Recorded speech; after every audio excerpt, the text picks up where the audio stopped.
Philadelphia Eagles now just essentially jumped up in the NFC. I think the resurgence of the Washington Commanders has been the story of the season. Daniel back to the end zone. Mclaurin has it. Nowhere to go. Pass is broken up. End zone. Touchdown. Barkley slips 2 tackles. And the catch is made. Brown. And to the end zone. With the game on the line. The ball is caught. Oh my goodness.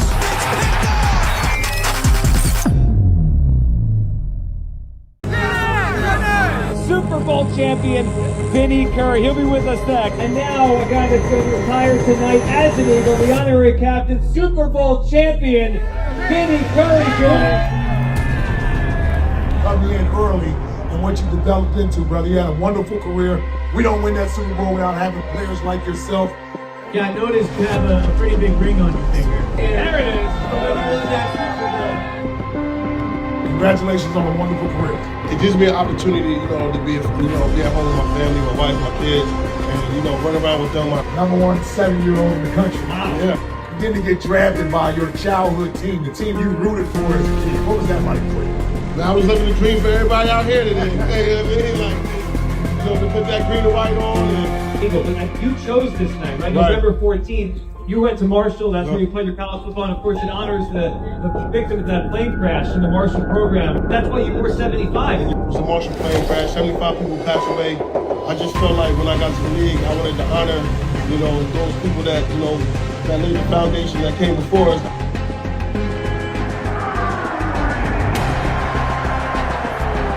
Refs, man. Them refs wanted me out there. I ain't do shit. What I'm telling y'all is, we just lost to a freaking. We had our backup QB in. If Jalen Ertz is playing, that's what I'm saying. That's what the fuck I'm saying. That's what I'm saying. Juggled and dropped. He's as sure of a thing as there is in the league.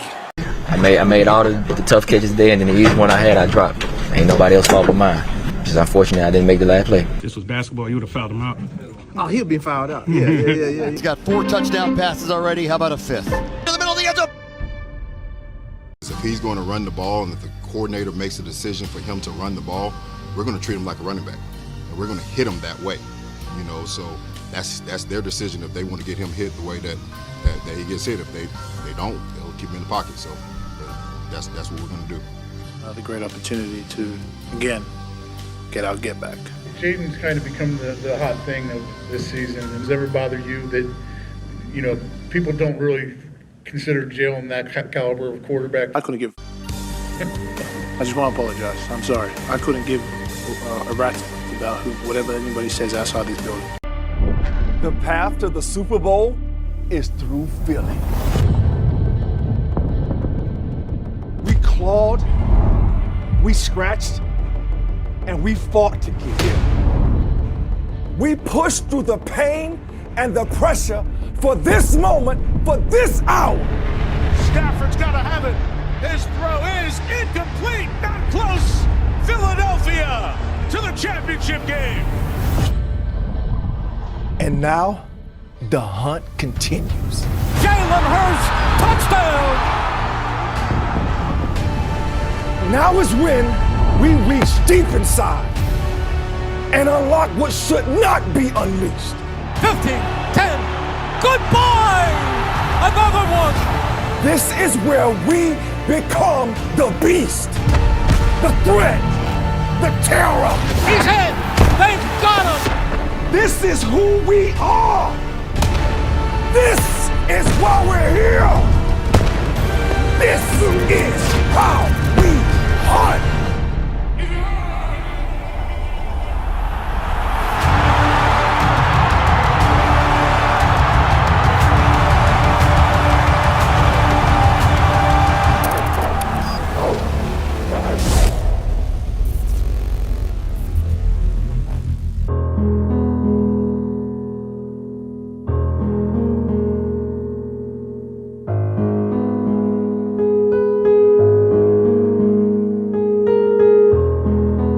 Give me some respect right now.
What's up, Eagles Nation? It's Vinny Curry here. I'm back here tonight, retiring. I love you guys.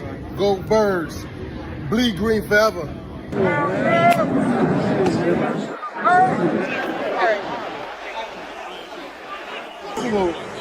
No?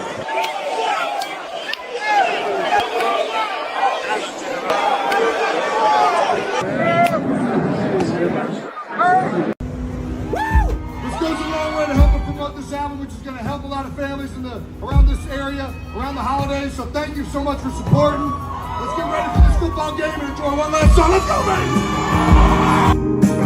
In my heart, there's a hole to grow from all the ones I miss the most.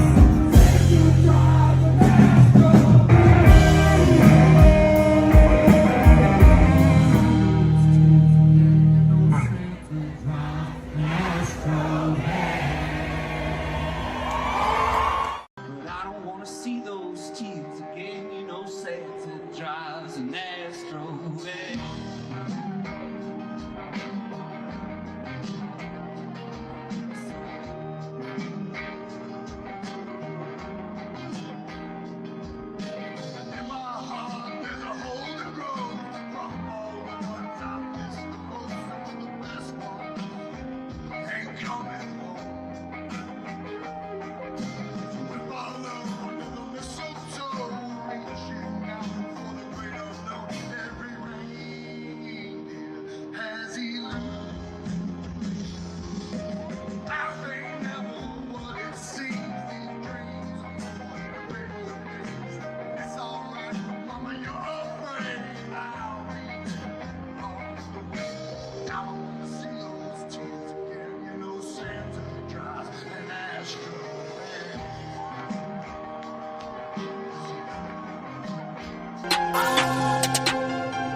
Let's go,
man. I said, get this while it's hot. Get this while it's hot. It's going to take everybody tonight, though. It's going to take a full team effort. Just dominate your box. Let's go team on 3, 1, 2, 3. We're gonna make plays today. Swag that shit out. 17-0, baby. You better get them ready. Yeah. Every week, bro, we come in, we put our mask on, we just take shit. This all motherfucking time. This all goddamn thing. This all motherfucking time. Yes, sir. Hey, it don't take too much, man. Get this while it's hot. It's going to take a full team effort. He's being hit. He's sucked inside the 30. Ready. The Eagles take off on down. Wow. On the ground. And a first down. And a ton more. Barkley. Touchdown. Get that fight going, man. Keep that. Take the ball away, man. It's intercepted by Blankenship. Keep that ass down, man. Goodbye. Another one. Hello.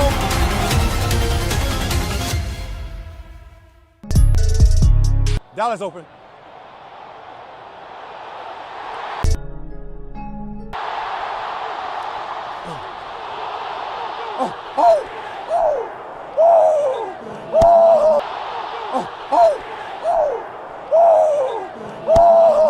Oh my God!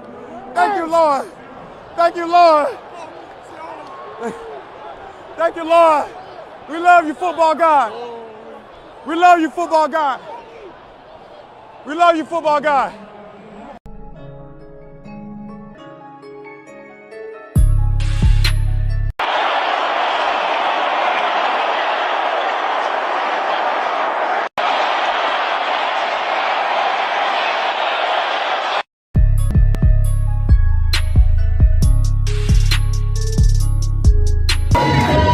Washington, respect y'all, but y'all know this shit run through us.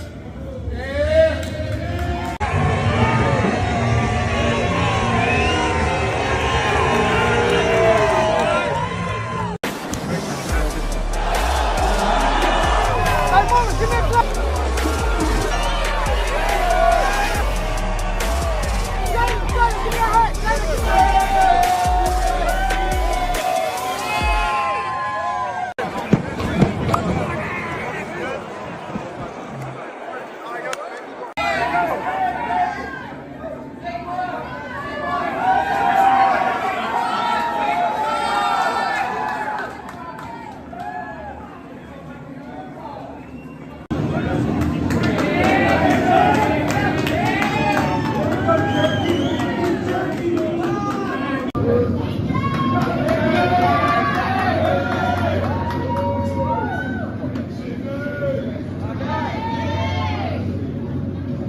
Yeah, Thursday night, I get to go home in the morning, stuck in the bed. We got it. Yeah.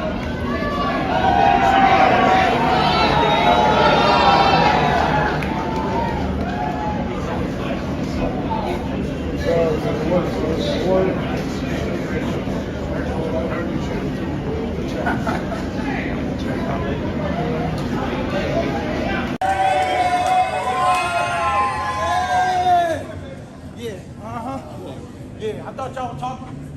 Oh, you knew in the building.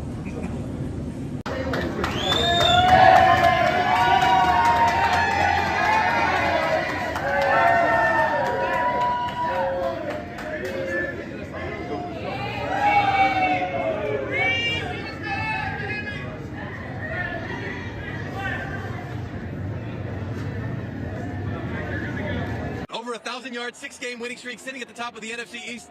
You feeling good about your offseason decision right about now, man? Yeah, of course. I mean, I'm happy to be here. I love it here. The city's great. The culture here is amazing. But most importantly, we got the win. There's a lot of stuff we can clean up. I could be better in a lot too. But at the end of the day, against the NFC East, divisional rival opponent, coming here on Thursday night, get a win is big time. You couldn't have been much better on those 2 runs late in the game there. What allowed for things to just open up there to let you get through? Yeah, I mean, it's just patience. The O-line been doing a great job all game. We kept saying we're one away. You got to give credit to the Commanders. Did a really good job in trying to stop the run game. But that's the beauty of football. football, man.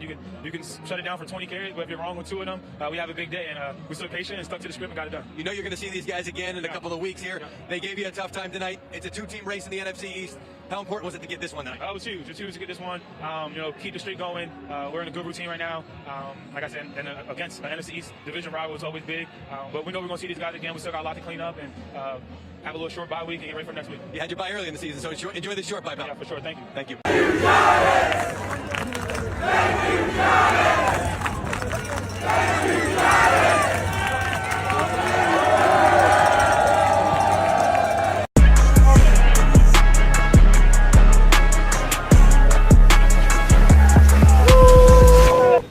Get in there.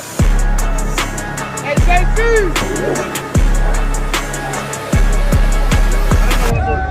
I'm doing the right now. Happy birthday to you. Happy birthday to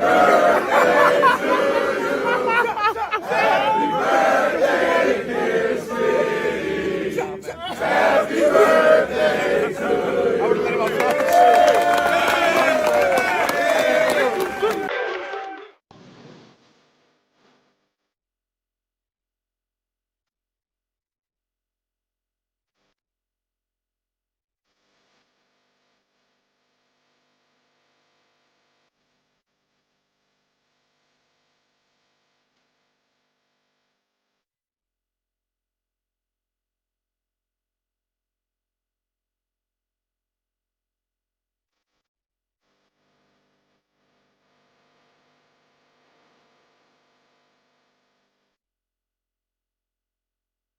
Okay.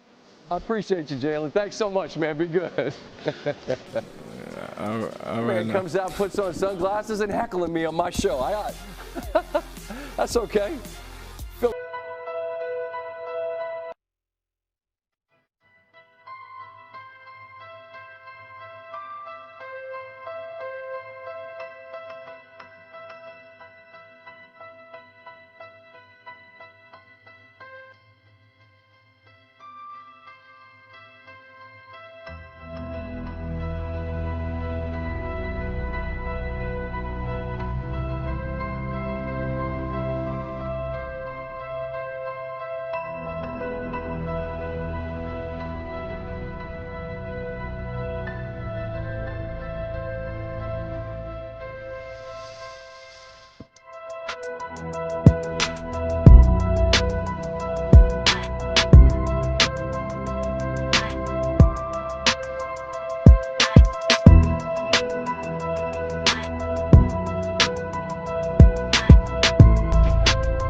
Rip the runway, baby. I'm tired of the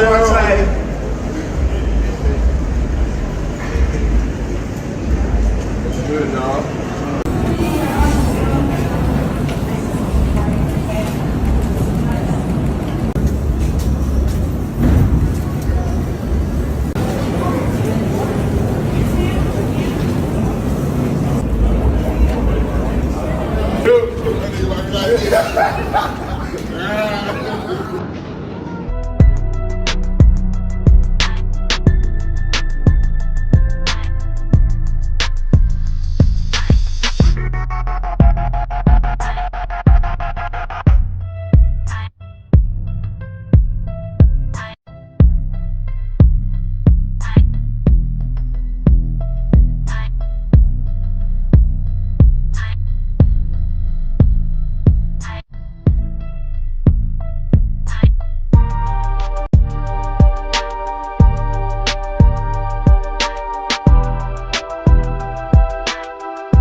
bitch.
Nobody in the whole league does it. There's my guy Beckton, Lane Johnson. We're getting warmed up. That's a good stop right there. This step the team takes. Starters out here working on the step. Like pushing that down man up right to the lap of the linebacker. Good ticket. Having some fun out here, not just people around. This is no other team does it. Stop coaching game day like this. Beautiful stuff. Watch, the same thing will happen during the game that we're seeing right now. All right, this is going to pop during the game. You watch. Here it is. Right to linebacker.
one moment at a time, one play at a time. What type of team we gonna decide to be today? What type of team we gonna be today? You got a chance and you got a choice. Let's go play, man. Let's go play. Dominate every snap. Team on 3, 1, 2, 3. Team.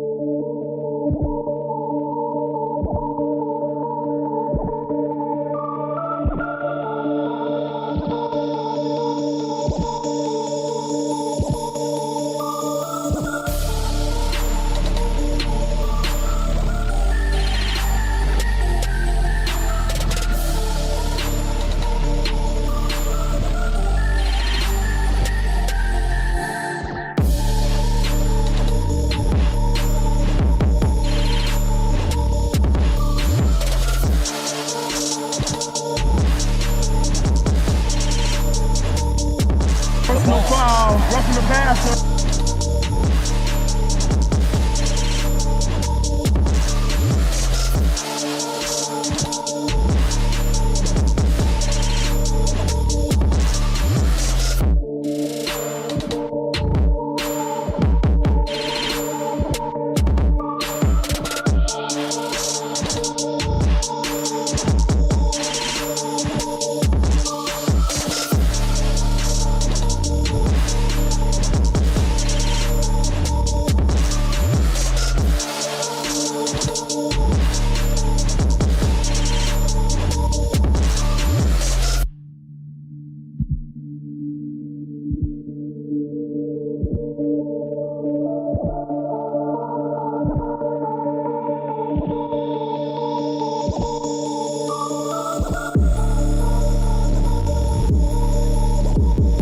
Pass interference, defense number 23.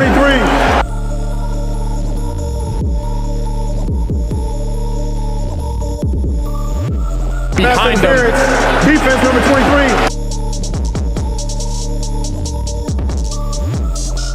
Pass interference. Defense number 23. Third PI of this half on Lattimore. Definitely a pass interference. Indeed, that's it.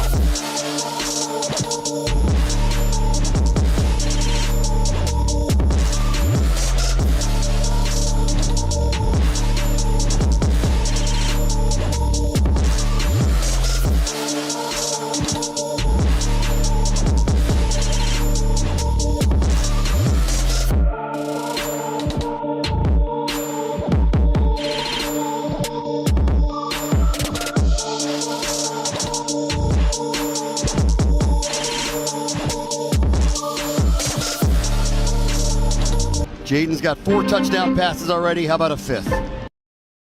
Into the middle of the end zone. It's gone!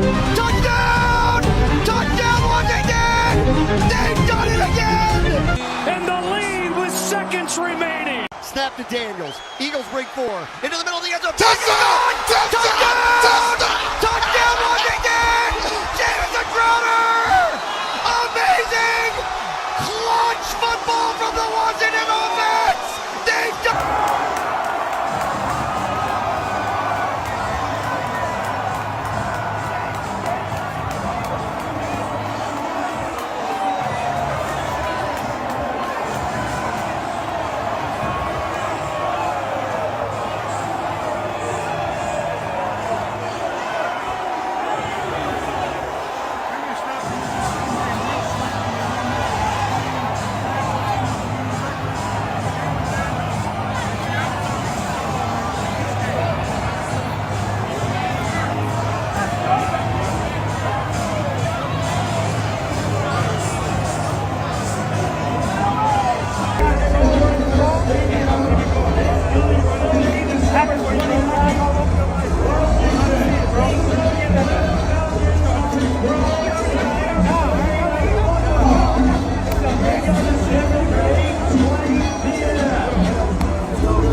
this locker, man.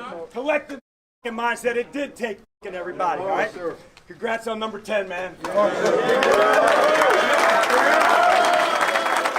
man. Heavy hitters now live here. Hey!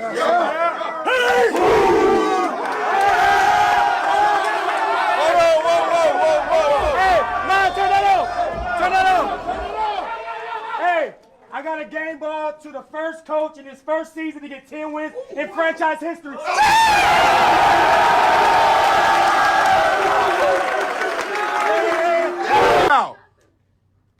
Don't lose no fucking yards, man.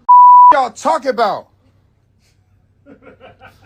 Man, what? Man, refs, man. Them refs wanted me out there. They ain't do shit, man. Remember that? They ain't do shit. No, I ain't. Yo, no, I ain't do shit. It was a great matchup, man. I got a lot of respect for him. We the same agency, so I know him, man. Great matchup, man. That's what I live for, man. He won some, I won some, and ultimately, they got the win. So I give him a nod. But man, great competition, man. Great game, physical game, man. So man, I love it. This was basketball. You would have fouled him out. Oh, he'll be fouled out. Yeah. I mean, he doing what he's supposed to do.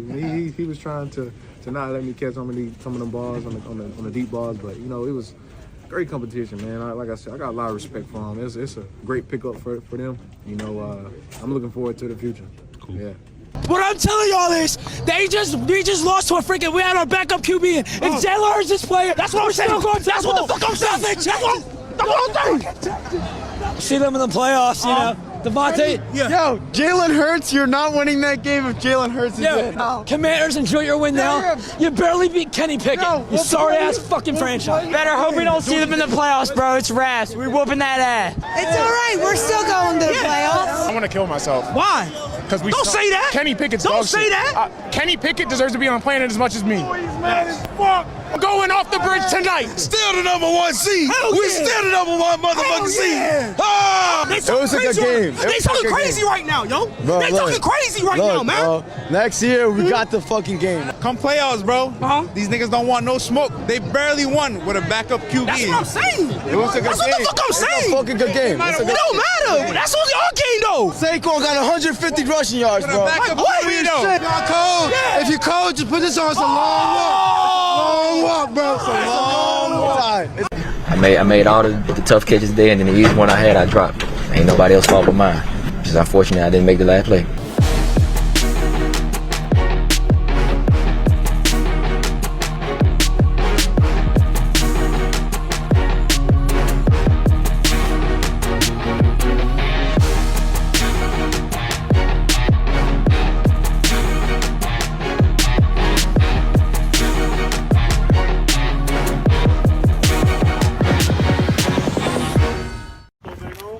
This is summer.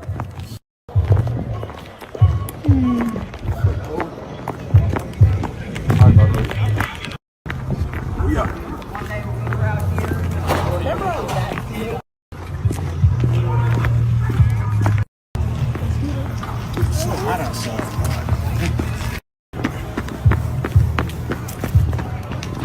gotta put the camera on you one day.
After the game on Sunday, you were really excited about the 2 blocks you had on those long touchdown runs. Are you taking more pride in that this year than you ever have before?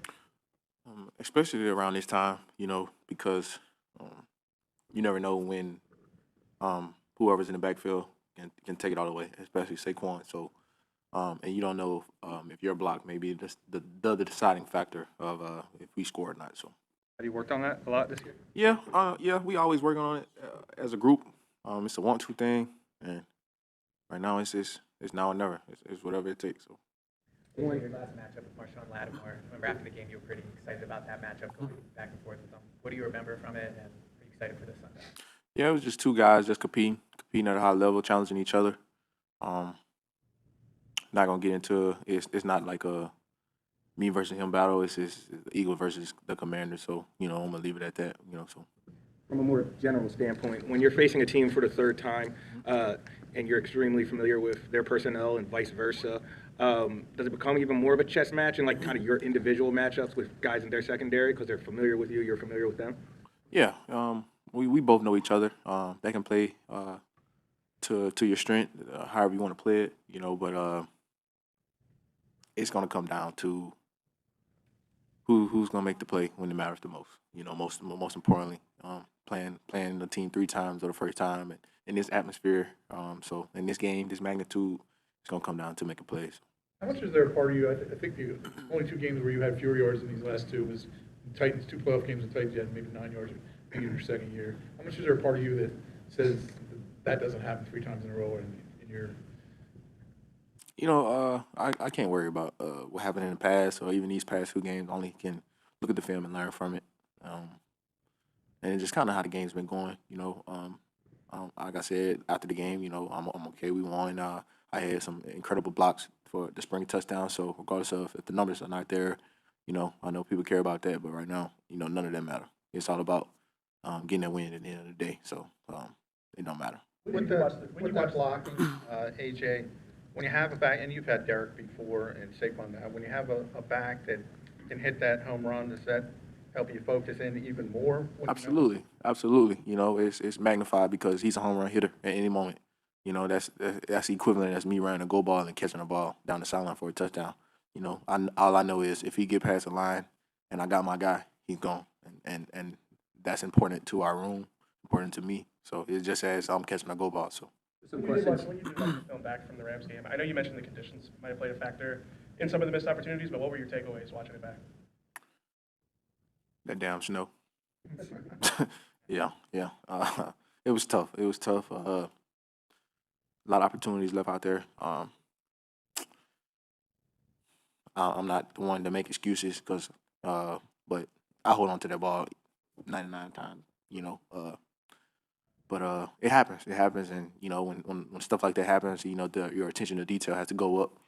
And in that moment, I slipped. So I'm human. It is what it is. But I still have all the confidence in the world within myself, and my guys, my team, and my quarterback. So it is what it is. You said after the game on Sunday, you feel like you're starting to feel better with the knee. Obviously, you got a few more days now. Just how are you feeling physically? Feeling better. I'm getting better. I'm gonna leave it at that. Yeah. About Slay, I'm sorry. From his own admission, there's not a lot of gas left in the tank in his career. He's a unique guy. You practice against him, locker room training. What's your perspective on him as a teammate and player? As a teammate, he's probably one of the best teammates in the locker room. He's probably up there. As a player, man, I think he's a Hall of Fame player. Yeah, still playing at a high level, wants to compete, loves to challenge us, and most importantly, I guess it goes back to him being a great team player who talks to us about what DBs like to do. He's willing to spread knowledge, and he's all around great guy. He's probably one of the funniest guys in his locker room. So yeah, and he has Odell Beckham tatted on his leg. I'm kidding. Yeah, that's him and Kobe Bryant. I'm just giving him a hard time. You have one guy asked you 3 times. What makes you confident that there will be a 4th time on Sunday? Do you have a feeling towards a Sunday, or you don't give anything about the feelings before the game? No, the feelings will be removed. It's gonna come down to making plays, and but we are confident in ourselves, in the talent that we have in the locker room, the coaching staff, and it's just gonna come down to executing and making plays. So we're going to remove the feelings out of it and just play ball. How much pride do you guys take in winning the takeaway battle? Obviously, you don't want to give away ball away, but you're up 6-0 in turnovers this offseason, and it was a problem earlier in the year, and it really is a solved problem. How much pride do you guys take in that as a team? I can't say that we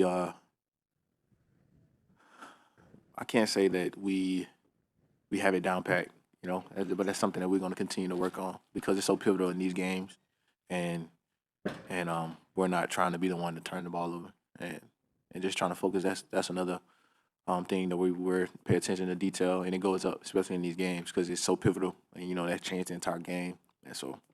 There's some questions about Jalen after he got banged up in the third quarter there. What are you expecting to see out of him on Sunday? I'm expecting him to come out and just do what he does. And he's a warrior. So he went out for a little bit. They said Kenny was warming up. We looked up, and he was warming up. So that tells you everything about him. That doesn't surprise me. And if he is, I don't know. But in that game, he came back in the game and he finished the game. So so it says a lot about him. When you're in a game of this magnitude, are there nerves? And if so, how do you keep it down? No, there's no nerves because it comes down to what you do on a daily basis. All that get removed when you continue to work hard on a daily, put those deposits in, and it's just football. It's just a football game. At the end of the day, it's big. The magnitude is big, but it's just you can't worry about none of that because so much is out of your control, and all you can focus on answering the call when your phone rings. So. We'll take 2 more. What kind of read do you have on the mentality of the team this week? Just excited for this opportunity that's in front of us. I'm leaving it at that. You've been with Jalen for 3 years now. Has he shown you anything different this year as opposed to maybe like 2 years ago when you guys went to the Super Bowl the last time? In regards to what? Just like his demeanor, the way he plays. I mean, the way he's improved his games. Yeah. I think this year, I think he's been doing an incredible job of not turning the ball over, making really good decisions. I know he get grilled for it sometimes, but he's been doing a great job, and we're gonna need him to keep doing a great job. Yeah. So, thank y'all.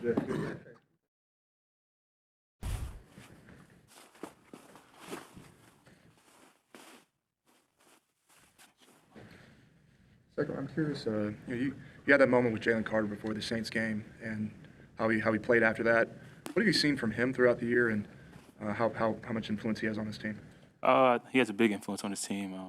He's one of our better players, one of our best defensive players, and he plays. When he's out there, he's unstoppable. You got to count for him, and just seeing his growth, his leadership growth, and his maturity throughout the season, how he's improved. Being on the outside of being a fan of his game and going against him, seeing what he's able to bring. So we're going to continue to need him for the rest of this run. What went into that moment? Did you feel like you needed to go up to him? And have you seen him have confidence after that, too? I don't think me going up to him had confidence. I think he had confidence already. But, being a leader on his team, it's part of our job to go out there and, find people that we know is going to be able to make a game-changing play. And I knew he was capable of doing that, so I kind of went up to him and just let him know, like, hey, it's time. Like, it's a moment. And he was more than ready for it. What does it mean to you on some of those long runs to see star receivers like AJ and Devontae blocking downfield for you? It's big. It's team football. I've said it multiple times. One of my favorite quotes from Coach Sirianni is you can't be great without the greatness of others. And you look at any long run throughout the season, any big play throughout the season, you see multiple guys making big plays. Do you ever get a kick out of seeing how quickly some of the offensive linemen or Jalen will put up the touchdown sign on your Yeah. We probably got to slow down a little bit on that. Throwing up a little too fast, but it definitely helps knowing the confidence that those guys have in me, and look forward to continuing to do that. What has Jalen meant to the success you've had this season? It's been big. I wouldn't say it's only Jalen, but it's all those guys. Every single individual over there, from starters to Kenny to Will, the success I've had this year. It's like I said, you can't be great without the greatness of others, and the way that they push me, the way that they have confidence in me, helps me and makes me want to go out there and play at a high level. Jalen said the other day, basically, nobody's been able to shut you down this year. But if anybody came close, it was the Commanders in the second half of that last game. What did they do, and how do you go about not letting that happen again? I think they sold out on the run, and it worked for them in the second half. I think, during the scheme of things, we still put up 37 points and had the opportunity to win a football game and ended up in our hands, and we didn't do that. So, we're prepared for whatever they're going to bring. From here on out, any team going against us, the explosive plays that we had running the ball throughout the season, statistically, I think we're one of the best rush teams. So we know that it's going to be a key focus on a lot of teams for especially Washington coming up. But whatever whatever they want to do, we're ready for it. And at the end of the day, our mindset is just winning football games. So however it looks and whatever it takes. Saquon, first time being in this position, one win from the Super Bowl. Have you thought about that or put that in perspective in your own way? Yeah, I thought about it after the game. I kind of let my day be Monday, to appreciate it, soak it all in, but watch it at the same time too and get locked back in and get focused. So when you mentioned this year specifically, you've talked to some other great running backs in the past, get advice or whatever, Marshall Falk, things like that. Who are like 2 or 3 that you maybe talk to, and what do you kind of get out of that conversations with them? Yeah, I think this year consistently it's kind of been Marshall here and there. I reach out to him. And James gave me some great advice early in this year. That's probably the first 2 that comes to mind right away.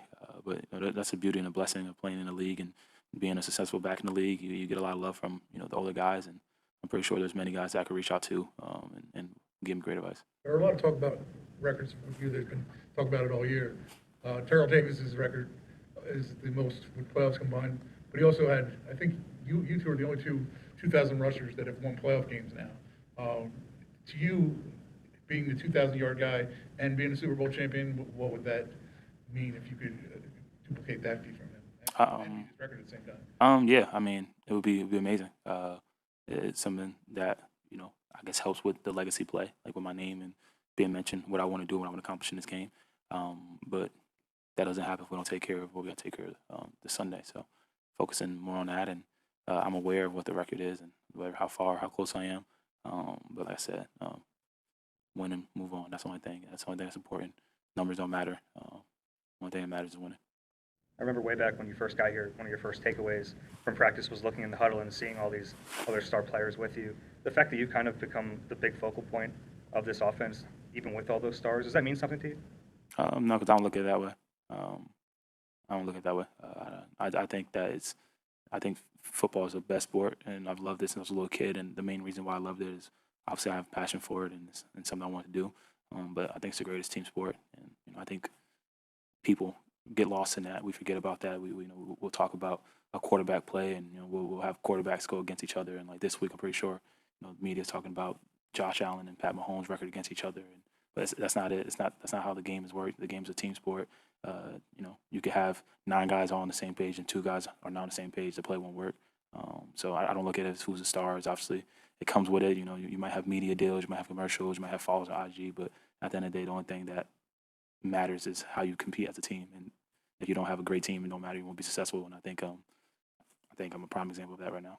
That was only walk through, but how did Jalen look, and what are you expecting out of him on Sunday? I'm expecting Jalen to be Jalen.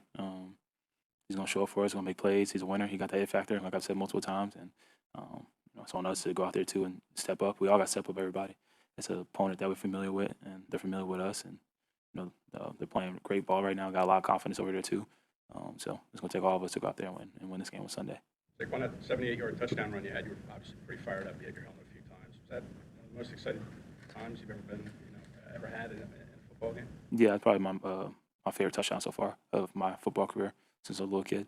Just the moment, the timing of it, the conversations that I had with myself, the stuff that I've been working on, it kind of all just came together in that moment. Also taught me a lesson, too, that which I was still focused, but teaches you a lesson that even in that moment, there's still 4 minutes or how much time is left. And before you know it, we're at the mercy of Matthew Stafford dropping down the field. So, yeah, one of my favorite moments, but it's playoff football. You got to make the play and move on. Have you watched it much? Just to follow up, have you watched it a lot? I mean, it's everywhere. The clip is everywhere. I've watched it in film, and I've seen clips on IG. I've seen, my favorite one I've seen is, the NFL Films one, and they have, the old school music behind it. I think that's cool to me because I remember being, however old I was, watching NFL films and hearing music like that and watching, the top 10 rushers of all time, or the top 10 this and top 10 that.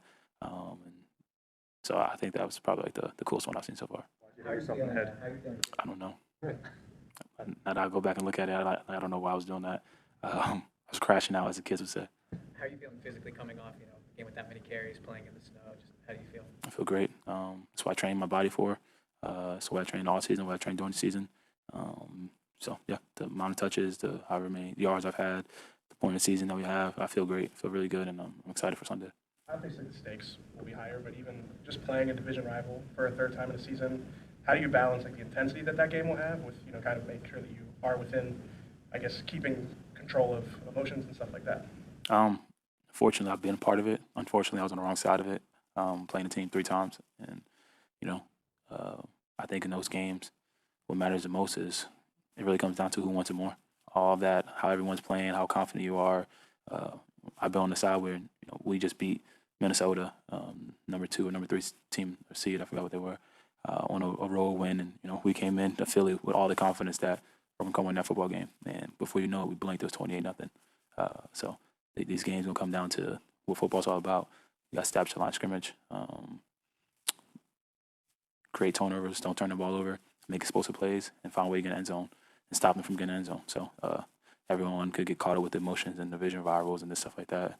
All that stuff is just nonsense. It don't matter. It matters what you do on the football field. You guys had turnovers early in the season and a bad takeaway margin at the bye week.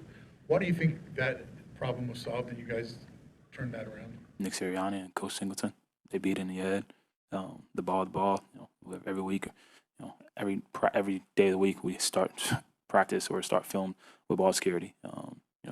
And we know the stats behind it. If you take care of the ball, the chances to give you to win football games, knowing that even if you do turn the ball over, you still could win. But ball security, the drills, just our scout team, I probably say that's probably the biggest thing too. Our scout teams got some really good players on scout team right now, to be completely honest, that hopefully, one day they get their shot and they get their chance. But the way that they attack the ball, sometimes harder to go against those guys than it is against other teams. Anyone in particular stand out on the schedule? I mean, there's so many of them. First one probably for me would be Tribe, because he's a linebacker, so I see him the most. But there's so many of them, all those guys, that they do a really good job of, attacking the ball, playing with speed. Sometimes the looks are harder against them than it is on Sunday. AJ said that's been elevated even since the playoffs started in terms of focusing on making sure you guys don't give the ball away. How does it get elevated? Just mentioned even more, or the jabs we see in practices? Yeah, I think it's mentioned more, the jabs, but the beauty of it, we've been doing it all year. Obviously, I know we weren't as successful in the beginning, but even when we weren't as successful, we still were being in the head. So when you get to the playoffs and you get to big time football, you fall back to the basics, you fall back to your details, and you fall back to what you've been doing all year long. So it just transferred over for us in the playoffs, and we got to continue to do that. Thank you. How we doing? Jalen, how's the feeling from last game? What have the last few days been like? Yeah, it's just been progressing, taking it a day at a time. Was able to participate today and be involved in stuff, so just taking it a day at a time. Feel like you're still on track to play Sunday? Yeah. Do you feel like you'd be able to play like you usually do, like be able to run and do Every game is different, so just want to take it a day at a time and continue to progress. How's the finger? Is that getting any better as time goes on here? Over time, it's gotten better. Not 100% though. Not 100%, I guess. What do you see from Washington's defense on film since the last time you played them? Really well-coached group. They fly to the ball. They affect the passer. Got great defensive backs. I think they're a great team, obviously, to be playing consistent ball like they have. They're a really good team. Really good group on defense for sure. Obviously, you have to focus on the Washington defense, but I'm curious if when you face someone who's having a season like Jayden Daniels, do you pay attention to it? Do you notice it? In what regard? And just in general, for playing the position. Yeah, you're always watching ball. You see the game on. We played, they played Saturday and we played the next day and doing meetings and passing, and you definitely see all the competition out there and everyone going out there and competing. And we know this is a really good team. They got, great quarterback, great wideouts, and a well-coached group. So it'll be a great challenge for us. When you're watching film of their defense, especially from that last game, and you're not in there, how difficult is that? Did you think about if I'm in there, this could have been a different game, just out of not a shot at Kenny, but just out of I didn't think that way. So it's about the group and ultimately executing as a group. And sometimes things function differently from player to player, but ultimately it's about winning. And I've always been in support of that, trying to find a way to win. Sorry, what was it like as a young quarterback, having Zach Ertz, a guy like that, a veteran? What did you learn from him? What was it like being around him? I feel like our time is very brief, but I know he's a very hard worker. Bonded in the weight room, that's for sure. His work ethic and all the time he's been into taking care of his body. The little things that come from just being fresh and ready to go. And he's had a very long and great career, being able to still make an impact, a huge impact playing big-time ball. How much pride do you take in the turnaround of this team turnover-wise this year? If you looked at Sunday's game, teams that had 0 turnovers are the ones that won. You guys struggled with that early on. How much pride do you take in that you guys turned that around this year? I take great pride in winning. That's the most important thing. That's the only thing that matters, and it looks different. It looks different. And it's looked different throughout the course of my years here, but it's always been about winning. So winning the turnover battle is important to that. It's very important. There is a German rookie on the squad of the Commanders who's protecting Jayden Daniels. His name is Brendan Coleman. Did you notice him already? Do you have any thoughts about him? Center? What position does he play? Offensive tackle? No, I have not. I have not. With your teammates saying you checked out of plays on Saquon's long touchdown runs, how gratifying is that part of the game, and how much does it help to have that control there to be able to do that and enhance, getting a better play like that? Those are things. I'm just doing my job, and that's been a big part of our success and being able to get to some of the things we want to when we want. And obviously Saquon being able to make some real, explosive plays, explosive runs in those moments. So just everybody doing their job, guys blocking down the field, getting things set up front, all of it comes together. You're playing ball in there. How often do you get back into the lounge, and is it important for the quarterback to do things like that? Depends on who I see in there. Sometimes I get a little triggered and I'll, come get you some. A little bit. I won a day, so. And that was Isaiah Rodgers, or was it? Yeah. Yeah, when you raised your arms when Saquon went on that 70-yard touchdown. And DK. I don't want to be talking crap about them, they did lose today though. Yeah, just raising your arms and a touchdown signal there, Barkley's 2 yards off the line of scrimmage. How did you know that play was going to go the distance? Well, I saw it from my vantage point. I just knew that he was going to hit the crease and go, and some of it is also, a lot of it is our execution and what we've been able to do, but also just the feel of the game, I guess, confidence in him being able to make a play in that moment.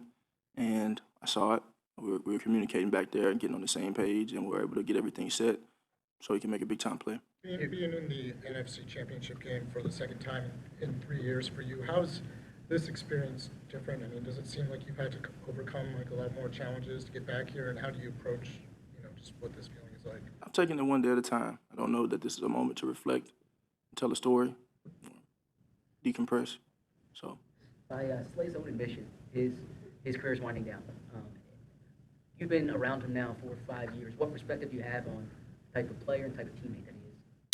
Well, I think Slay coming in, seeing him in, kind of a different scheme early on, and me being in a place where I was learning football myself, and now kind of having a better grasp of what defenses do, and just seeing the game, seeing him evolve and play at a high level and all those different things, and he's been able to play ball at a high level for a very long time. He's been a big part of our team's success this year and our defense's success this year, and I know that those young defensive backs in that room have been able to learn from him and some of the nuggets and cues he's been able to give away, and so I know it's been a great ride for him, and I know he wants to finish it off on a high note. Maybe that tattoo is him or Odell on his leg. I'm sorry? You think the tattoo on his leg is him or Odell? That's how I asked him that. That ain't for me to discern there. Hey, Jalen, it seems like just about every year you've had some unfortunate late season injury. Do you ever feel just unlucky or snake bit that the timing, it just always seems to happen right around playoff time? It's a part of the game. And I accept whatever comes with that. I told you guys that I've submitted myself to doing whatever it takes to win, and some things come with that. But ultimately, you just got to make the adjustments you need to make to be able to play at a high level. There won't be any excuses going in or coming out. Jalen, now that you've had a few days to look at the film from that game, you were sacked 7 times, which is a high number. Did you see common themes in those sacks, and more specifically, the safety? What do you think went wrong on that play? Well, I think there's always an urgency to try and get the ball out, but there are a ton of different things that go into the effectiveness of a play, and so I think all 11 just have to be on the same page when we're doing that, what our MO is and what we're trying to accomplish in certain moments, and everybody being on the same page. And I know I always take the brunt of that, and I own that, and so I try and control what I can in everything and be better, so we can win, which we did. But yeah, keep progressing. Obviously, you guys still have to play well, but how advantageous is it to be able to play this game at the link? And then secondly, you seem like you're pretty locked in usually during the game, but do you ever feed off the energy from the fans at the link? Every game is different. I think to that respective question, every game is different. But when you're at home in the link, just the environment in a playoff game, I think the defense feeds off of it. I think the team feeds off of it. Everybody feeds off of one another, and that's something that we'll need this week going into a challenge, a big challenge in front of us. It's going to take the whole stadium, the whole city, and everybody being on the same page to come bring this thing home. So just want to take it a day at a time, and obviously everyone will be ready for that moment come game time. Thanks, John.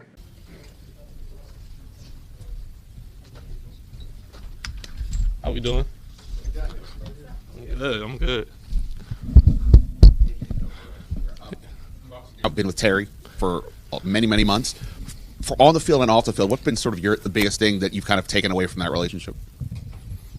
I'll say on the field, just how competitive he is and how much he has a desire and want and will to help his team win football games. And off the field, I'll just say just the man who he is, how genuine he is. With everybody, you could go to Terry, talk about almost anything, man. He's there to just sit down and have a conversation with you. Hey, Jayden. What's up? Over the last few games and everything, how have you seen this offense evolved, and in what way have you seen them evolve? I won't say evolved. I would just say, we're just trying to play clean football, give ourselves the best opportunity to go out there and win games. Whether that's me trying to not have negative plays on first, second down, we drop back and throw the ball, stuff's not there, or, be able to just all be on the same page, whether it's a run game or everything. We're just trying to play clean football and give ourselves the best chance. Is there anything you were able to take from playing basketball as a kid that translates to your abilities as a quarterback? I think all sports kind of play hand in hand. I'll say just the vision, like on the court, and then, playing quarterback, you got to have wide vision, kind of see different spaces, stuff like that. So that's pretty much what I'll say that plays a part. Jayden, I'm sure as a kid growing up, you dreamed of one day maybe playing in the Super Bowl. And here you are, one win away from maybe fulfilling that dream. What is that like to be in this position? It's a blessing to make it this far in the season. This counts a lot of, I know teams want to be in this position, so it's a blessing. Can't really take it for granted, but you also just got to be in the moment and, take it one day at a time. How well did you know Mike Sanders still before you got here? And then what is sort of your relationship with him like now? I knew of Mikey. We didn't cross paths until around like the whole draft process and everything. And then when we both got drafted here, that's kind of where our bond and stuff grew because we were around each other so much because, the rookies were pretty much up here doing all the stuff, trying to catch up. So now it's like it's a brother to me. We talk about everything, football, life, everything, how the family doing, stuff like that. So, it's just bigger than ball. What would it mean to you if you were the first rookie quarterback to take a team to the Super Bowl? Man, I'm not even thinking that far.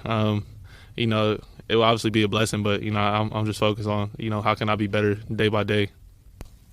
Jayden, how would you describe your working relationship with Kliff, and what do you think he does well? Kliff puts us in the best positions. He doesn't want us to go out there and really think a lot. We want to go out there and play ball and play freely. But the relationship, man, I would say is obviously the best. We have that open communication where if I don't like a play, I could go in and tell Kliff, like, hey, I don't like this. Like, I don't think it's going to work. I'm not comfortable with it. And, he's not he might fight for it a little bit, but ultimately he doesn't want us to go out there and run plays that we're not comfortable with. Hey, Jayden, when you're watching tape on defenses, how much do you pay attention to individual defensive pass rushers, or is it just kind of the group as a whole as you kind of, are figuring out what teams like to do to you? Yeah, I think you obviously got to pay attention to those type of players. Obviously they're at the top position for the reason, but just the whole group as a whole, how do they rush together? Because, it's not always just independent one-on-ones. They run stunts and stuff like that, so you got to pay attention to that. But I pay attention to it, but I don't focus too much on it. I'm very aware of it, though. Jayden, how much, all season long, Coach Quinn has professed, here's our plan. But this is different. We've now moved into this room to do these things. Your time is going to be a little bit more tighter with, other organizations want to talk to you. How good a job have the coaching staff done of just keeping things as normal as possible? And do you feel a difference this week? I personally don't feel a difference. So to answer your question, I've been doing a real good job. And I think just as players and vets that been in his position, stuff like that. You kind of just lean on them to ask questions, and everybody says keep the main thing. Obviously it's the Final Four, you should say, and there's going to be a lot more eyes on these teams. So you could get out of whack, you could listen to the media, stuff like that. But if you keep your same routine, stay consistent, it'll be workout. Hey, Jayden, so before Saturday night's game, in the last few weeks, it took a bit to get the running game back established and solid and going. You all really were able to get that going on Saturday night. So what kind of went into you all just establishing that run again? Yeah, the O-line did a tremendous job. The backs did too, getting downhill, giving them lanes to run through. And that's going to be huge. This type of time, you got to be able to run the ball, get downhill, get the tough yards. And, we were able to go out there and do that last week, so we're hoping to build on that. Hey, Jayden, I've noticed you've taken a handful of hits throughout your rookie season, and you're almost always popping up and smiling, whether it's at your teammates or at the defenders. Why is that? It's football. You're going to get hit. I'm not hurt. It's a hit. If somebody gets a good hit on me, it's a good hit and move on to the next play. You mentioned people that you ask questions of and lean on at these times. Like, who have been the players, specifically now, but just throughout the season that you've really leaned on the most, and what have you taken away from them as a rookie? It's numerous amount of people, but I just say to pinpoint a few. Obviously, Marcus Mariota, he's in the QB room, so I talk to him a lot. You got Zach Ertz, obviously I spend quite a lot of time with, but and then everybody knows me and Bobby are real close, and just be able to ask those different type of questions and just take advice from them. And the main thing is like, hey, go out there, stay consistent, don't make it bigger than what it is, keep your same routine, and you'll be prepared. Yes, kind of going off that, DQ, when we talked to him today, said when he sees you on the sideline, you're like the Terminator, just dialed in. You've been in, I would consider, some high-stress moments, big games. Like, why is the moment, do you think, never too big for you? I just think for me, football is just it's fun, and like I said, it's like a safe haven for me. Everything I've been through personally in my life, so I'm not really going out there and stressing about the moment, because at the end of the day, I get to do what I love each and every week. Win, lose, or draw. So it's just a blessing to be one of those kids that are able to fulfill their dream and live out their dream of playing on Sundays in the NFL. DQ also said earlier that at this point it's about execution and fundamentals, not installing new plays or anything. How do you approach seeing a team for a third time, and what does need to be different? I think you put some different wrinkles into your game plan, and I'm pretty sure they will too. But at the end of the day, it's about execution and fundamentals, and that's a very good team that we're going to face for a third time again. So they got a lot of good players. Obviously, we know them; they know us. So it's going to be a fun matchup going up against them on Sunday. Yeah, Jayden, based on that, what have the coaches kind of told you this week in terms of, be prepared for this or be prepared for that, something that the defense might throw at you differently this time around? It's not so much that. I think it's just more so reacting and adjusting on the fly during the game if they do show us something different, which I'm pretty sure they will. But obviously, the scheme is what they are. And they're very confident in their players. Vic Fangio got those guys flying around. They're playing confident, so it's going to be a very good challenge. Everybody always had a high level of trust in you, but was there a point this season where you felt like teammates, coaches weren't treating you like a traditional rookie anymore? I don't know. Nah. I mean, I'm pretty sure that's up to them. I don't think they necessarily treat me as a rookie. The day I got there, everybody was treated equally. So I would say, no, not really. Jayden, there's a lot of talk about Terry McLaurin and what he can do, but obviously Diami has really come on in the playoffs as well. It seems like almost every week you're finding Zach Ertz for a big play. What can you say about the offensive weapons you've been playing with as a whole, and how much you've seen them grow in terms of their chemistry with you and what they bring to the table right now? Everybody loves playing with each other. Being a part of this team of brotherhood that we speak, we preach here. So we'll go to bat, we'll go to war with each other. Win, lose, or draw, we're going to keep fighting to the end of the game. So I got the utmost trust in those guys to go out there, put in the work throughout the week, be prepared when those plays need to be made on Sundays. Yep, Jayden, every team left right now has a quarterback who can both throw the ball and pose a real threat with their running as well.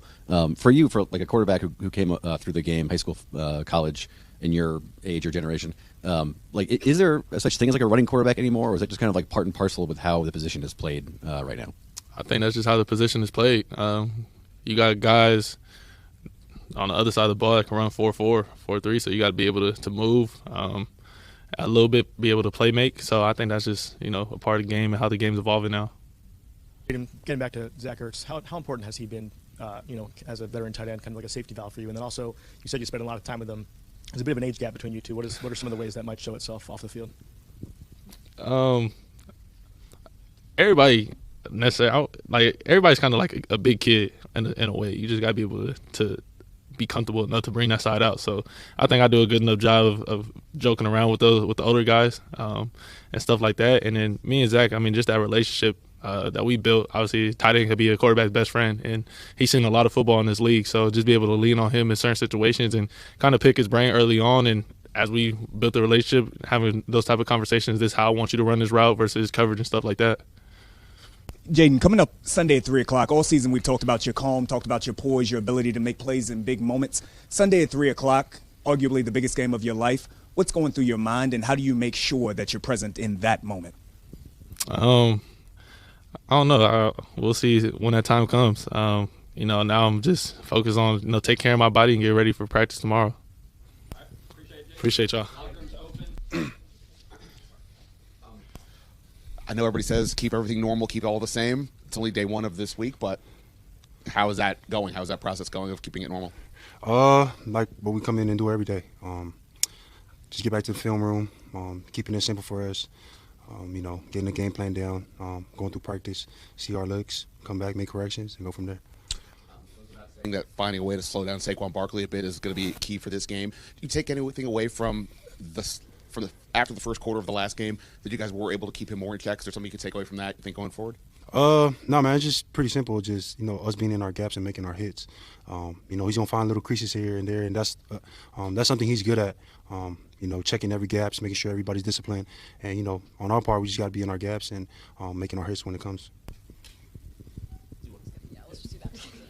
Hey, Frankie, this will be your third turn, obviously, seeing Philly, rather. What did you see? Can you take away from both of those opportunities, first and foremost? Man, just making the most out of them. This is my first, go and run for it, and just I know all of the guys are the same way. So, I'm trying to not make it a big thing or not. It's just another game for us where, we just got to go out and, play disciplined football. If you could go back to September, knowing what you know now about what this team's been able to build, what would you maybe tell yourself back then? Man, it's crazy because I was, asking the guys, if we were to ask the question, would y'all think we would be here today or we might have a chance? A lot of guys say we have a chance, you know what I mean? But it just took time for us to build that brotherhood, build that bonding, anybody, anywhere, anytime, and we got that. So, man, we got a special group, and I'm going to go with my boys, 100. Hey, Frankie, before the start of the season, not a lot of people gave this Washington team an opportunity to make it this far, get to the playoffs. Everyone's pitted against you. Yeah. Does that motivate the team, or does that fire you guys up before every game? Yeah, man, we always been counted out, and we just let them handle that, and whatever we handle in the building and in our locker room, that's the only thing we can control. And a lot of us, man, we all underdog mentality, and I kind of like that because nobody's a diva on the team. Everybody just come put their head down to work, and, that's the type of team we have. On Saturday after the Quan interception, you got yourself a pretty good shot on Jared Goff. Is that one of those things that when you have an opportunity to go to lay a block or lay a hit on a quarterback who's protected so much during the game, do you relish that opportunity? Do you try and take the best advantage of it that you can, obviously within the rules? Yeah, man, on that specific play, I thought Quan was right behind me the whole way. I was running. I looked back, he made one miss, and then by the time I looked up, Goff was right there. No intentions of me trying to, block in any way, just trying to get my boy in the end zone. And, like I said before, I hope he all right. And, it's football, man. We play it fast and violently, and that's how I kind of play the game. And that's how, shout out to Kevin Green, Hall of Fame, that's how he taught me the game. So I play like how he played. And, it got me this far, so I ain't going to change anything about it. When you look at the two games you guys have played against the Eagles, Saquon has had a couple of big runs, but outside of those big runs, you guys have done a pretty good job of hemming him in. How do you kind of not allow those big plays and kind of keep them to, the 3-4 yards at a time? And like I said, he does a good job of finding these little creases and finding gaps. On our side of the ball on defense, we just got to be in our gaps, really disciplined. Say ball go, going left side and I'm on the right, he's going to find these little creases where he can bounce. So he's going to test every gap. So we just got to be disciplined. And when the time comes, we just got to make our hits. Hey, Frankie, so Coach Quinn talks a lot about teams, inclusive of you all, things that don't come up on the stat sheet. So when you look at the Eagles offense, what are some things that they're really good at that may not come up on the stat sheet? Man, what are they not good at? What they are good at? Man, they're a good football team. They got something special, and I like my cards better than them. So, nothing against them. Any of that is the third time playing each other, and I had a feeling that this is gonna come back and turn around. So we just gotta do our job and go from there. And this season is an all-pro year for you. So how are you feeling about this year and just the overall opportunity that you have had this year and made all-pro? Man, that's been one of my goals. I wrote it down at the beginning of the year. I wanted to be, first all-pro. But, just being an all-pro is just a testament on my work and I've been put in. And, the guys and coaches that play a huge part of where I'm at. So I'm just overly blessed. And, God's been very good to me and my family and put me in positions where this is my calling. And, I'm here today and, playing for the playoffs. So going to have a chance to go to a big chip. So I'm just embracing be where my feet at and, go from there. You mentioned at the start, and you related a little bit to it there, that this is your first real postseason run. I'm just curious, how does it feel for you after, I think this is your first winning season, right. First winning season, first year in Washington, and you're speaking in front of a NFC Championship backdrop. How does that feel? Man, it feels special. Everything, all my emotions, everything is all new. So, this is my first time being in an NFC playoffs championship, and I'm just happy I got JD5 on the other side, man, to make things happen. I'm just trying to do my part, and our defense take some control we can control, and and help us win. You mentioned the brotherhood earlier. That's obviously a big Dan Quinn thing. First winning season. You mentioned riding with your guys. You've been to a few places now. What's been different about this place culturally that's really differentiated to you and made a difference? You feel like I think one thing is saying it, but living it and actually, bring it to life is one thing. I think over here, we talk about it, but we bring it to life. Everybody the interception, we all in the end zone. And I know it's just different energy. People just doing their part, but also just celebrating with each other. And in the locker room, we talking, we playing cards like that. That's a huge, team bonding and guys off the field. With that connection we have.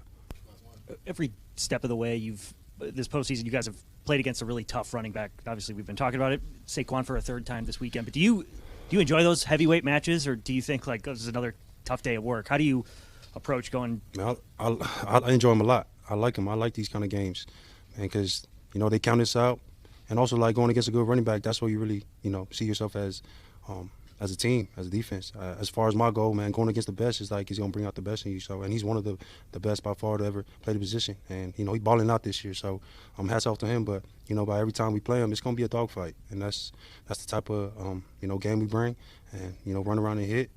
Very violently. So that's all I got to say about, heading to this game. Appreciate it.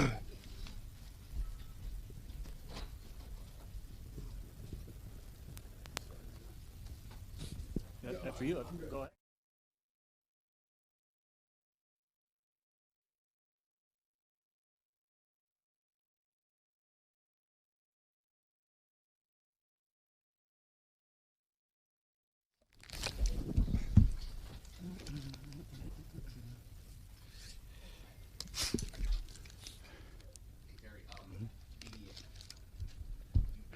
Once before, way back, but this is a different deal, as you've talked about. How is, from your years of being a leader on this team, what has this run been like so far?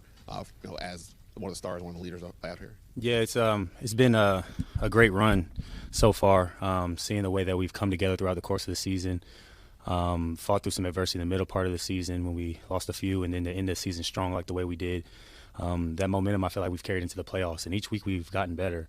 DQ talks a lot about leveling up, being better each week, and I feel like we've answered that call. And it's going to take our best this week to be able to win in Philly. So it's been great to be a part of this, but we're not really celebrating or reminiscing because the job's not done yet. So we're looking forward to the challenge this weekend. But I'm proud of the way that we have just continued to get better each and every week, and we still don't feel like we've reached our ceiling. So to feel that way in this part of the season, you couldn't ask for more. So everything we want still out in front of us, but we're focused on preparing the white wave so we could go into this game fully ready to go.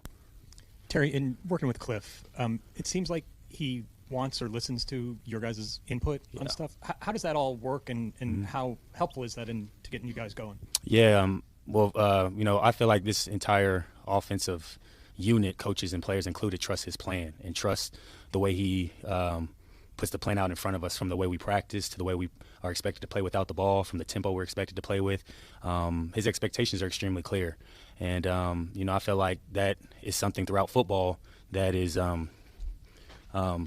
probably preached in all 32 locker rooms, the expectations. But I feel like one of the things that I feel like separates Kliff, that in my experience being in the league so far, is his willingness to communicate with the players, his willingness to be able to ask us what we're seeing out there, what do we feel like can work, not only just during the week, but when we get out there and the bullets are flying. I don't think I've quite experienced a coach on the offensive side of the ball who's that adamant about it. I've had that in the past where you ask for your opinion, but to implement it in real time, it takes a lot of trust for your coordinator to do that and put that kind of trust in the group of guys that we have. And I think it's a testament to the group of guys we have in the locker room on the offensive side of the ball, to where he fully trusts what we're seeing in our preparation, and we trust in his ability to give us the best game plan to be successful. So it's a very cohesive relationship that we feel like we have with him. And, I think he trusts that we're going to be where we need to be and execute the game plan, but we also trust that he's going to put us in the best situation to be successful. And when you kind of have that relationship with a coach, you feel like anything is possible, because you go in with a game plan, and the other team makes plays as well, so you got to be able to adjust on the fly. And so for him to be able to come up to us during the sidelines, during the games, and ask what we like, or we're going to get to this, what do you think about that? That open dialogue, I feel like that's huge, because obviously as players, we know the coach's job is to coach and put us in the best situation to be successful, but at the same time, there's an element of the game where we're playing out there on the field and things are happening fast. It's sometimes hard for the coordinators to be able to see. So to have a coach that truly embodies that and not only just talks about it, he walks it, it's unbelievably empowering for us. And I feel like that's why we've been able to continue to improve this offense over the course of the season.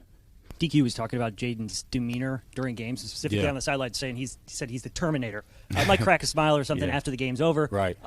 But to have that, do you notice that he stays, doesn't ride the roller coaster of the game, and is it comforting as a receiver to see that? Yeah, I mean, he's locked in from the start of quarter one to the end of quarter four, and I would definitely echo that sentiment. He stays as even keel as a player I've ever been around. I don't try to use that as a cliche, but to have that kind of demeanor as a rookie and then a rookie quarterback is, I feel like, one of the things that makes him so unique.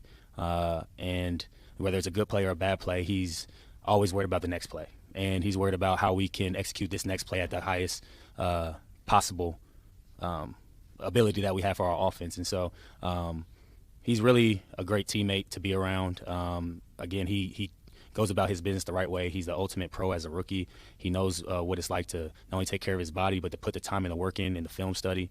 And his ability to get better each and every week is something that's always blown me away since he's gotten here. And, I think when you see your quarterback is never shaken, good or bad, that gives you confidence, any position, defense as well, special teams, everybody. When you know one of the leaders of your team is, no matter what's happening, he's going to continue to be himself and stay even. So, we played in some of the most hostile environments. We've been playing in some of the biggest stages, and he's treating it the same each and every week. And, I love that about him. And that's, I feel like, something that permeates throughout our team. And, I don't see that changing with him. So to have that so early in his career, it's a testament to who he is as a person, the way he was raised by his family. And is the reason why I feel like he has a chance to be a really great player in the league. To that point, what is something that maybe gets him out of that character, that maybe gets him fired up? Is there any example you have? Because he does seem so interesting. Yeah, that's a good question. I feel like one thing that stood out to me was the Ravens game when we lost that game, and he's sitting on the cooler, and he's really pissed off. Like, you can see it visibly on his face that he's really mad and frustrated with how the game is gone. And as a vet, it's a long season. That was a great team, as you saw. They made it to a very far point in the playoffs, and we didn't play our best, but it was early part of the season, so we knew there was a lot of ball left. But his mindset in that game was like, we can't afford to lose anything. He doesn't want to lose at anything. And after him and I had the conversation, and I told him, don't ever lose that, because I feel like in this league, fortunately for him and this team, we haven't experienced that a lot this year, losing, but you're going to lose some games in the NFL, and the one thing you can't do is accept that. And I feel like one thing that really sets him apart, he doesn't accept losing. He doesn't accept a bad rep out in practice. Like, you see him at this point in the season, if he doesn't like the rep, we're doing it again. And I think that's really what stands out about him, his competitiveness, whether it's in practice, whether he's playing cards down in the weight room, in the locker room, or we're out in the game. He's going to continue to compete, and his demeanor shows that each and every rep. Terry, a lot's been kind of written this year about the change of the culture, DQ and Jayden, Bobby, guys like that coming in. What's had the biggest influence or impact on you as a guy that's only been here, maybe that you've learned, but also, like, what's it been important for veterans like you that have been here to maybe communicate back the other way, that the new people need to know about playing in Washington? Yeah, I think DQ was first and foremost, he's a leader of men. playing for a coach that allows you to be yourself within the culture is extremely empowering. I'm sure he's learned a lot about me. I've learned a lot about him, and I've learned a lot about this team and the culture that we've been building. And he's allowed us to drive this car this season in the eyes of how we want this Commanders team to look like. We have veterans and veteran coaches coming from all throughout the league to be on this team this year. And the first thing we really focused on was getting as close as we could, getting to know each other on a personal level, being able to depend on one another on and off the field. And when you have that type of trust within someone that you see on a daily basis, sometimes more than your family, it's really important when you go through the ups and downs of an NFL season. And, one of my favorite DQ quotes is, he hates the words being underdogs or, I think, Tampa, first time we played them, somebody made the comment like, oh, you guys will get them next year. You guys will get them the next time. And he's like, nah, screw that. Like, we're going to get them this time. And I love that demeanor because it's a no excuse mentality. And when he says this is just what we do, we're living that right now. Like, this is a huge game, biggest game that I know I played in my career. A lot of us have played in our careers. But in my emotions about this game is this is just what we do. This is what we've been doing all season. And so you don't have to get up and get emotionally hype or do anything different or extra this week because we've been preparing like a championship game each and every week of the season. The way we prepare is to play like we're playing in the Super Bowl. And I think that we're reaping the results of that, but also having other guys who have been in the league as long as Bobby has Zach have got Super Bowls. They have the type of experience that I don't have. And so I've learned a lot from them as leaders, as myself just being 6 years in the league of when to say the right things, when to kind of take a step back. And it's allowed me to become even more of a vocal leader this year, not only in my unit, but the group, our offensive group and the team. And so it feels great, honestly, knowing that all that weight doesn't fall on one person. I think that's one thing that's different this year, where all the leadership, all the playmaking, all the gotta have it situation moments don't fall on one person, one player, one coach. It's a collective unit that comes together who are very unselfish, that want to get the job done. And just being dog-ass competitors, man, I think that's something that I love about this culture. That's the first thing that DQ said when he got here. If you're a dog-ass competitor, this is the place for you. And I sat up in my seat and I smiled because that's what I've been itching for. And to be a part of an entire organization, top to bottom, from ownership down to the players, you can see why the culture has cultivated so quickly because we've bought into what DQ is saying, and the players have taken ownership, not only coming together, galvanizing, but putting the work in on the field to make sure that we're backing up our words with our actions. Terry, and so kind of along that same lines, very early on in the season, I think even back to OTAs, you all established something called the Commander Standard. Yeah. And so how has that played a factor, that words into action, into where you are right now? Yeah, that's it's a code we live by, It's something that came up in our early part of our season in the spring, and, DQ put it into the leaders' hands and told us to come up with something that you can call it a code, a creed, a saint, whatever you want to call it. It's something that we all live by, that we all sign, that we all, no matter if you've been here for 6 years, or you just came in off of free agency or, practice squad, whatever.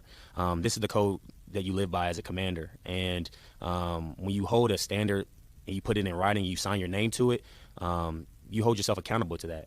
And not only you hold yourself accountable to that, the other guys in the locker room are going to hold you accountable to that. And it's really cool to be able to see the words that we put down, and you look at what we wrote back in, what was it, April, March, whenever we wrote it early in the spring, and we're now here in January, and you see all the things that we wrote on that piece of paper are coming to life, and it's the way of life that we approach each and every day coming through the building. So it was cool to be able to come up with something from scratch with a group of guys who didn't really know each other much before this season, but we had a goal of being different and being uncommon than anything this place has ever seen. And for us to put that down on paper and then live by it, anybody can come up here and see all these sayings. Like, we can say anybody, anytime, anywhere, but if you don't live it, like, it doesn't really mean nothing. And I think we got a group of people who want to live the words that we're speaking. And that's why I'm big on, being who you say you are. And doesn't mean you're going to be perfect. You're going to make mistakes. Sometimes you're going to fall short. But if you say you're a dog or a competitor, you have to be that. You can't pick and choose when you're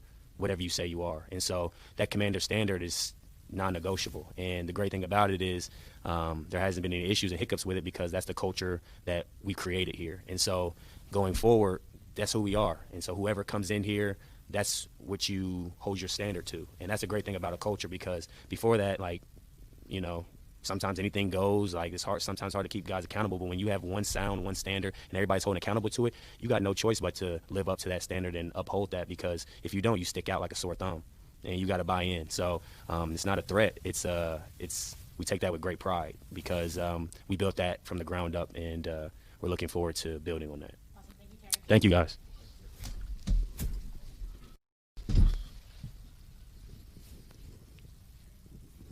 Mr. E, what do guys who have never had to play in a game like this have to know about playing in a game like this?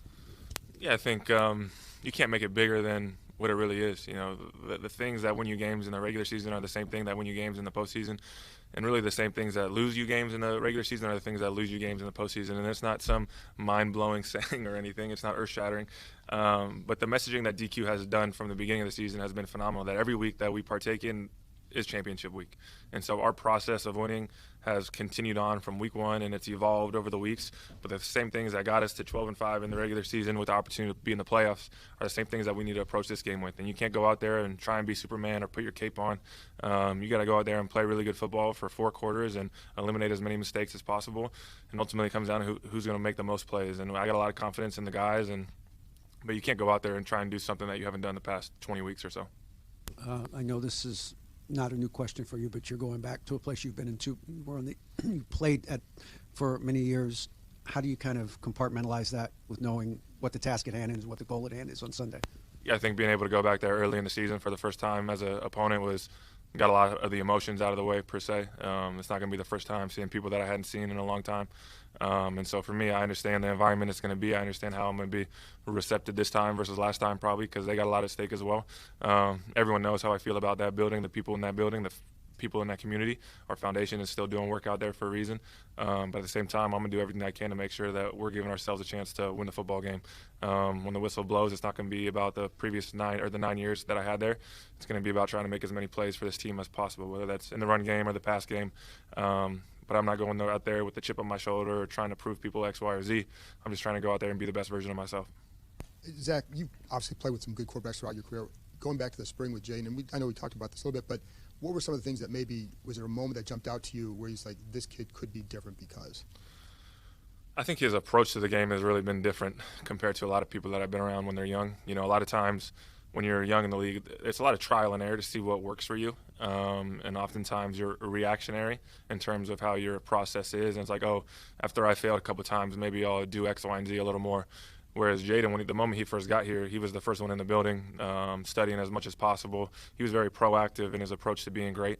And so obviously the physical tools have stood out. And I've said that many times from the moment he got here. You don't get drafted number 2 overall without the physical tools.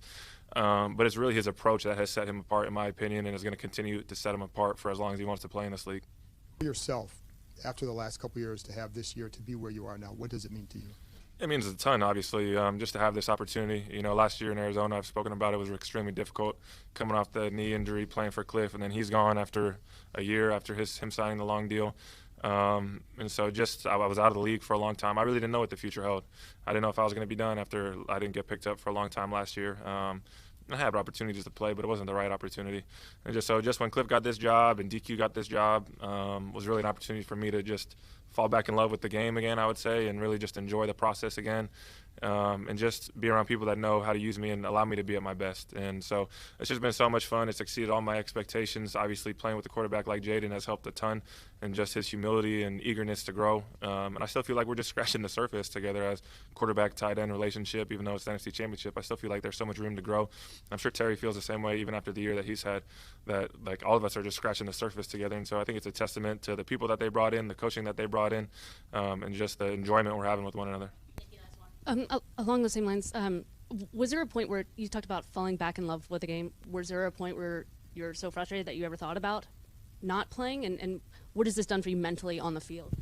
I don't think there was a point where I was like, man, I'm going to retire. This is probably it. But I do think that those thoughts of, are you still the same player, creep in when you have the year like last year where it was just extremely difficult, came back from the knee injury, probably a little too early, and then you're out of the league for 8 weeks, however long it was, and the film probably wasn't as good as it could have been. And so it's just like, are you going to be the same player when you come back? And I really just went back to my roots. I went back to training with the strength coach from college that I had trained with for a long time, but we kind of went our separate ways for a year or two, and just being able to be back with Shannon Turley and just train with him again all off season.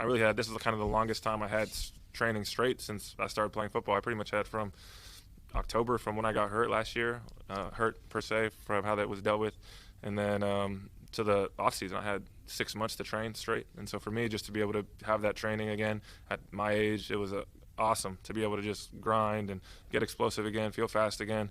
And so I just wanted the opportunity to come out here and prove that I am still the same guy. And it's been awesome to be able to go out there and make plays for this team. Obviously, I'm not playing 90% like I used to, but it's a good percentage, and I feel like I'm used effectively and trying to make an impact. And it's not the volume for me anymore. I've had all the stats that I need to have. It's just about making an impact however I can.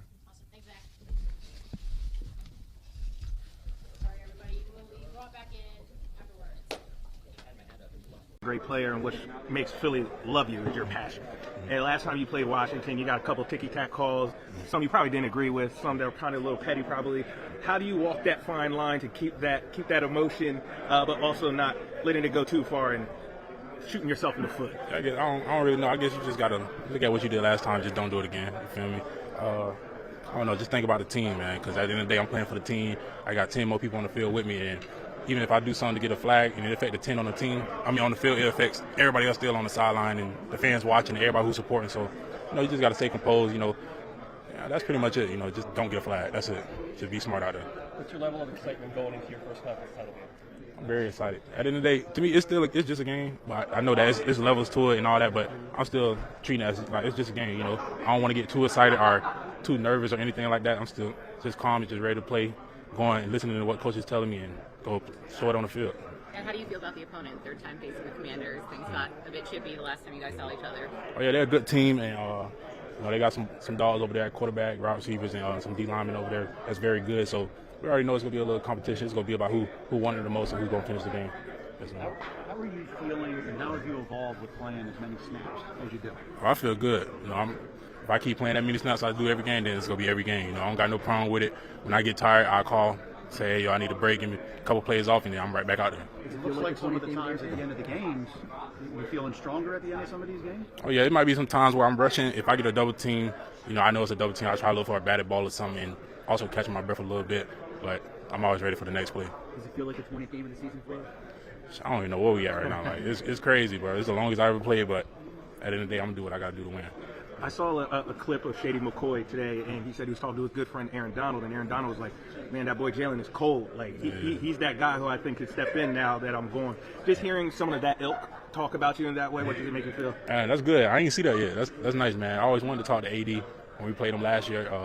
I didn't get the chance to, but just to hear that from him, one of the best, and I watched his film, and I learned from him. That means a lot, man. I'm going to watch that video, probably like it, and watch it like 20 times. Shady posted it. All right, better. So Shady actually said Aaron Donald, because they're good friends, said that you are his replacement in the NFL. That sounds good, man. That sounds good. I like to hear that, man. That's love from OG right there. I don't really know what else to say, man. That's love, man. If I'm getting it from him, that means something right there. You've had experience Daniel's doing right now that is making him so effective in the playoffs. Boys win. Doing what he got to do to make him win. Running the ball, throwing it. He's good at throwing the ball, deep passes. He got to know the package, whatever. And you just got to find ways to stop it. If you can stop him from doing what he do, then you have a higher chance of winning the game. Are you familiar with him from your college careers? Yeah, playing him SEC. He was at LSU. Had that one game with him, and he played good to me. I know he had a little injuries going on, but I still seen his old film and stuff like that. He's still a good player to this day. Does that help you now in your professional careers? Like, I know you said he's still the same player. Like, as any of your games have evolved, but does that kind of give you an edge? Do you feel?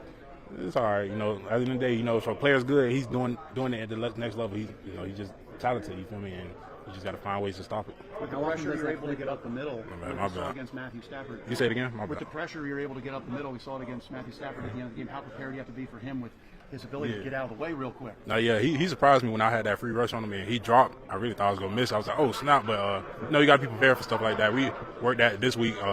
We just prepared for, don't miss a tackle. And then even if it's a quarterback that scramble like Jayden, take that extra step to go get that tackle. Don't dive and stuff like that. My boy, Love. How often does that video of you lifting up come across the screen? Oh yeah, man, every day. Yeah, they come up every day. You know, I still like it. It's nice. But yeah, it's coming up. It's coming up a lot since we played them now in the championship and stuff like that. Play on Sunday, or did you kind of know all along that you'd be able to make it? Oh, I knew I was playing. Okay. Yeah. I guess how are you feeling after this practice? I feel great today. It was a great practice out there. I was moving around really well, so really happy with where I'm at.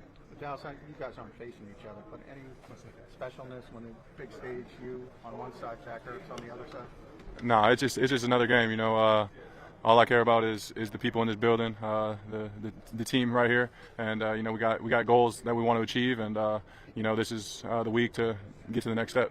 Dallas, in some of these games, maybe the passing stats aren't there, and the receivers are blocking in the running game. You're blocking in the running game. Tell us about the unselfishness of everybody on the offense if something's going really good, like Saquon running the ball. Yeah, obviously we have a tremendous team. All these guys are just incredible guys. You know, AJ, Smitty, both of them, some of the best receivers, if not the best receivers in the league. And you know, they're stoked that Saquon's going for 2, whatever he went for. And you see the Kliffs of them blocking, helping them spring them. It's a team game, and I think the coolest part about everybody in this building is it doesn't matter how we do it, but we just want to win. And we'll do it in any different way we can. You know, some of the stats aren't huge, but AJ's slant on 4th down, complete game changer. You know, he's a special player, and when his number's called upon, we all expect him to make the plays to, you know, help us save drives, help us save the game. It's not just an NFC Championship game. You're facing an NFC East opponent. You know, those games are always tough. Those games are always physical. It's only the 5th time in history in which an NFC Championship game has had 2 NFC East teams. What does that add to this weekend, the fact that it's a division game? Yeah, probably the biggest thing is we've seen them twice this year. We play them twice a year every year, so we're really familiar with each other. You know, there's different things we have to change up because we play them so often. They know things, and we just have to make sure, you know, the gameplay of the game, being able to do different things to catch them off guard. You know, knowing we've seen them twice already. We heard Washington's defensive coordinator, Joe Witt Jr., come out and say, you know, obviously people say behind closed doors, but he said if Jalen is running, we're going to hit him. Have they played pretty darn physical this year with you guys, and do they try to get extra shots in? You know, I think it's just another game of football. I think anytime a quarterback runs, they turn into a runner and everybody wants to hit him. You know, Jalen's going to have to make sure he protects himself if, you know, he needs be. But, you know, he's a physical guy. I've seen him lower his shoulder on DBs and linebackers in the past. So I got full faith in him being able to withstand whatever they bring at him. But, I mean, if it's all in fun in the rules of the game, we're all here for it. To get back to the NFC title game, I mean, this team's gone through a lot to get there, but you have as well. What has that journey been like for you? Yeah, obviously, going to the Super Bowl 2 years ago, going into the season last year, having high expectations and kind of falling short. You know, it just kind of built a little bit of hunger in all of us. You know, we got not very often do you have a team with as many superstars, as many great players as this, and we definitely want to take advantage of it. We're all hungry for more, and you know, we got the team to do it, so we just have to make sure we go out there and play our best football on Sunday.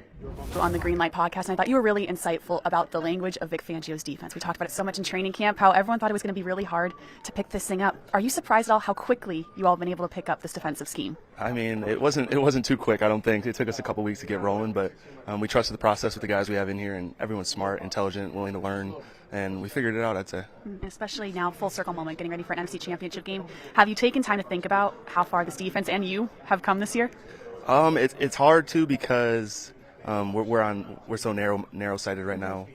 Our eyes are on one common goal as a team, and it's honestly really hard for me to talk about myself in the first place. So I'm sure after the season, when it's all said and done, I'll look back and really be proud of myself and this defense. Yeah, you could tell during your press conference they were asking all about, you know, Defensive Player of the Year, and you could tell, like, yes, you feel like you're deserving, but I can tell it's like new territory for you talking about this award like this, getting ready for the playoffs as well, not having a ton of experience. Do you notice any difference this week at all about how you guys are operating?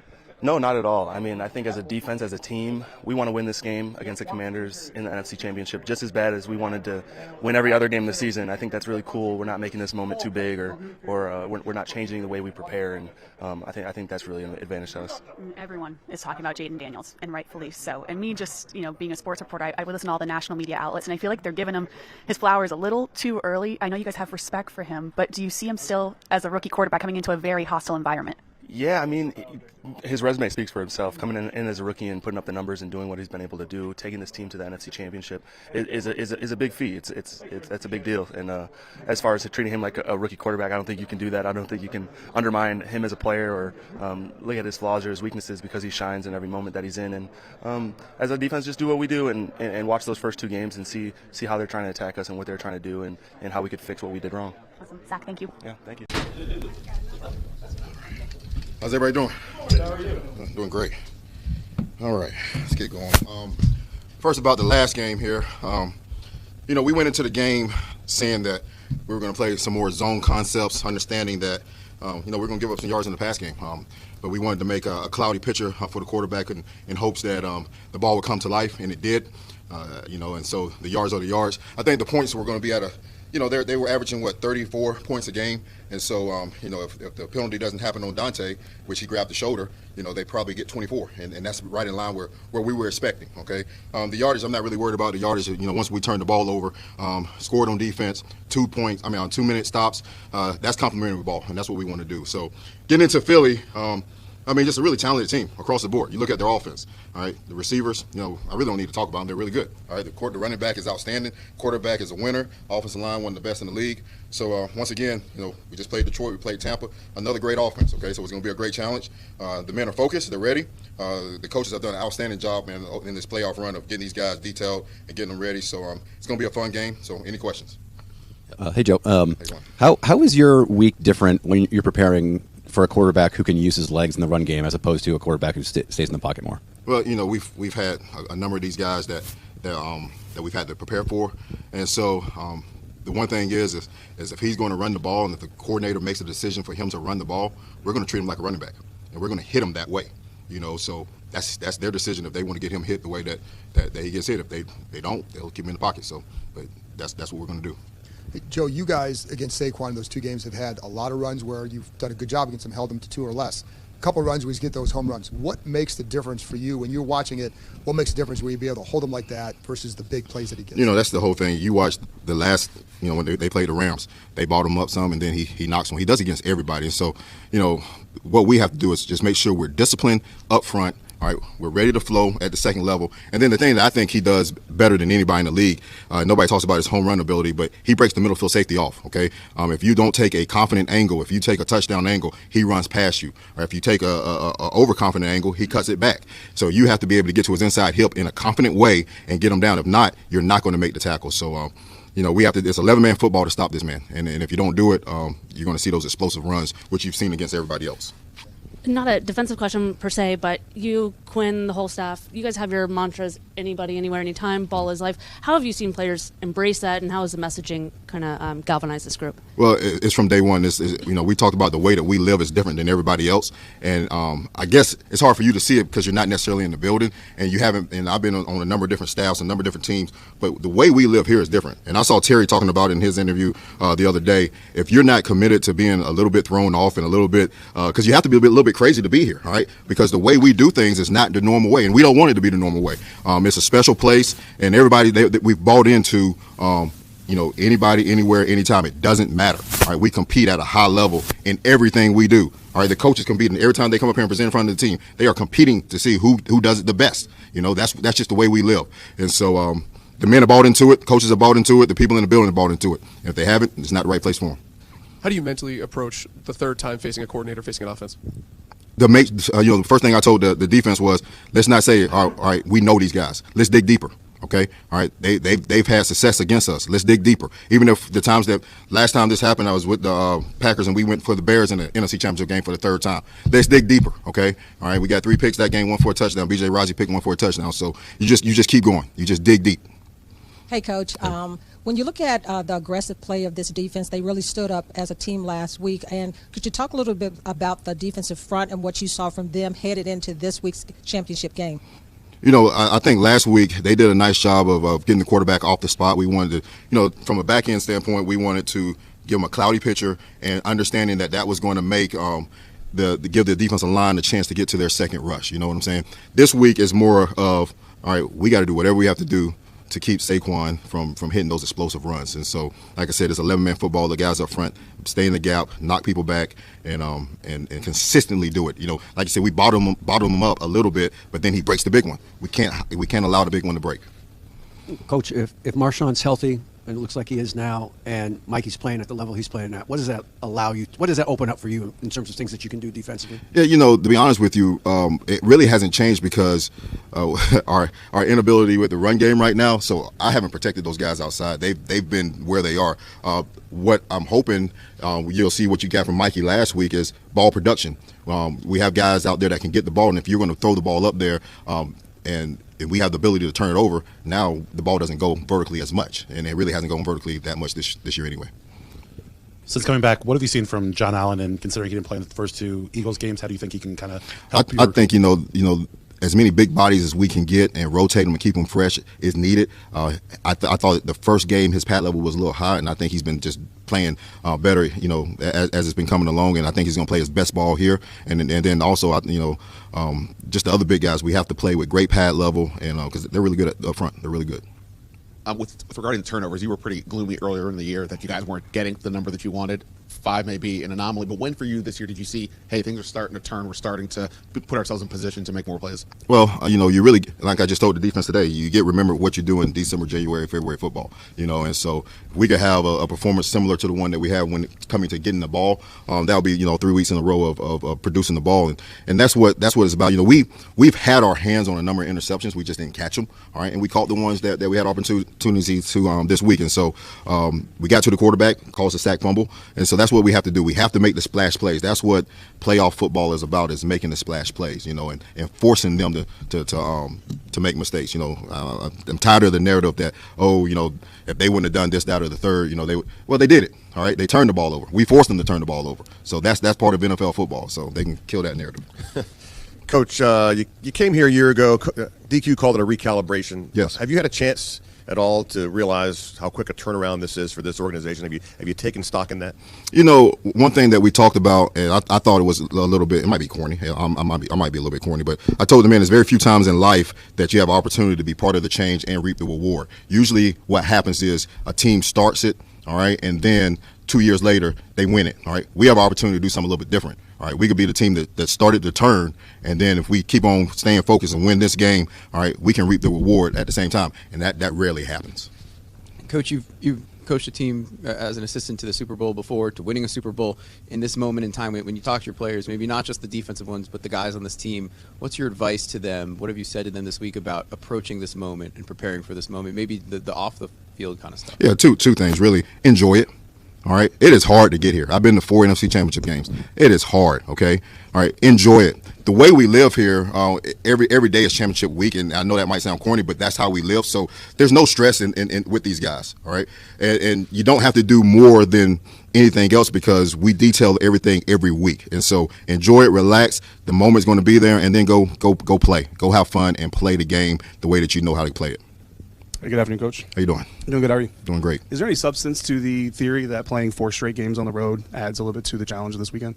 No, because when we won the Super Bowl last time, we won.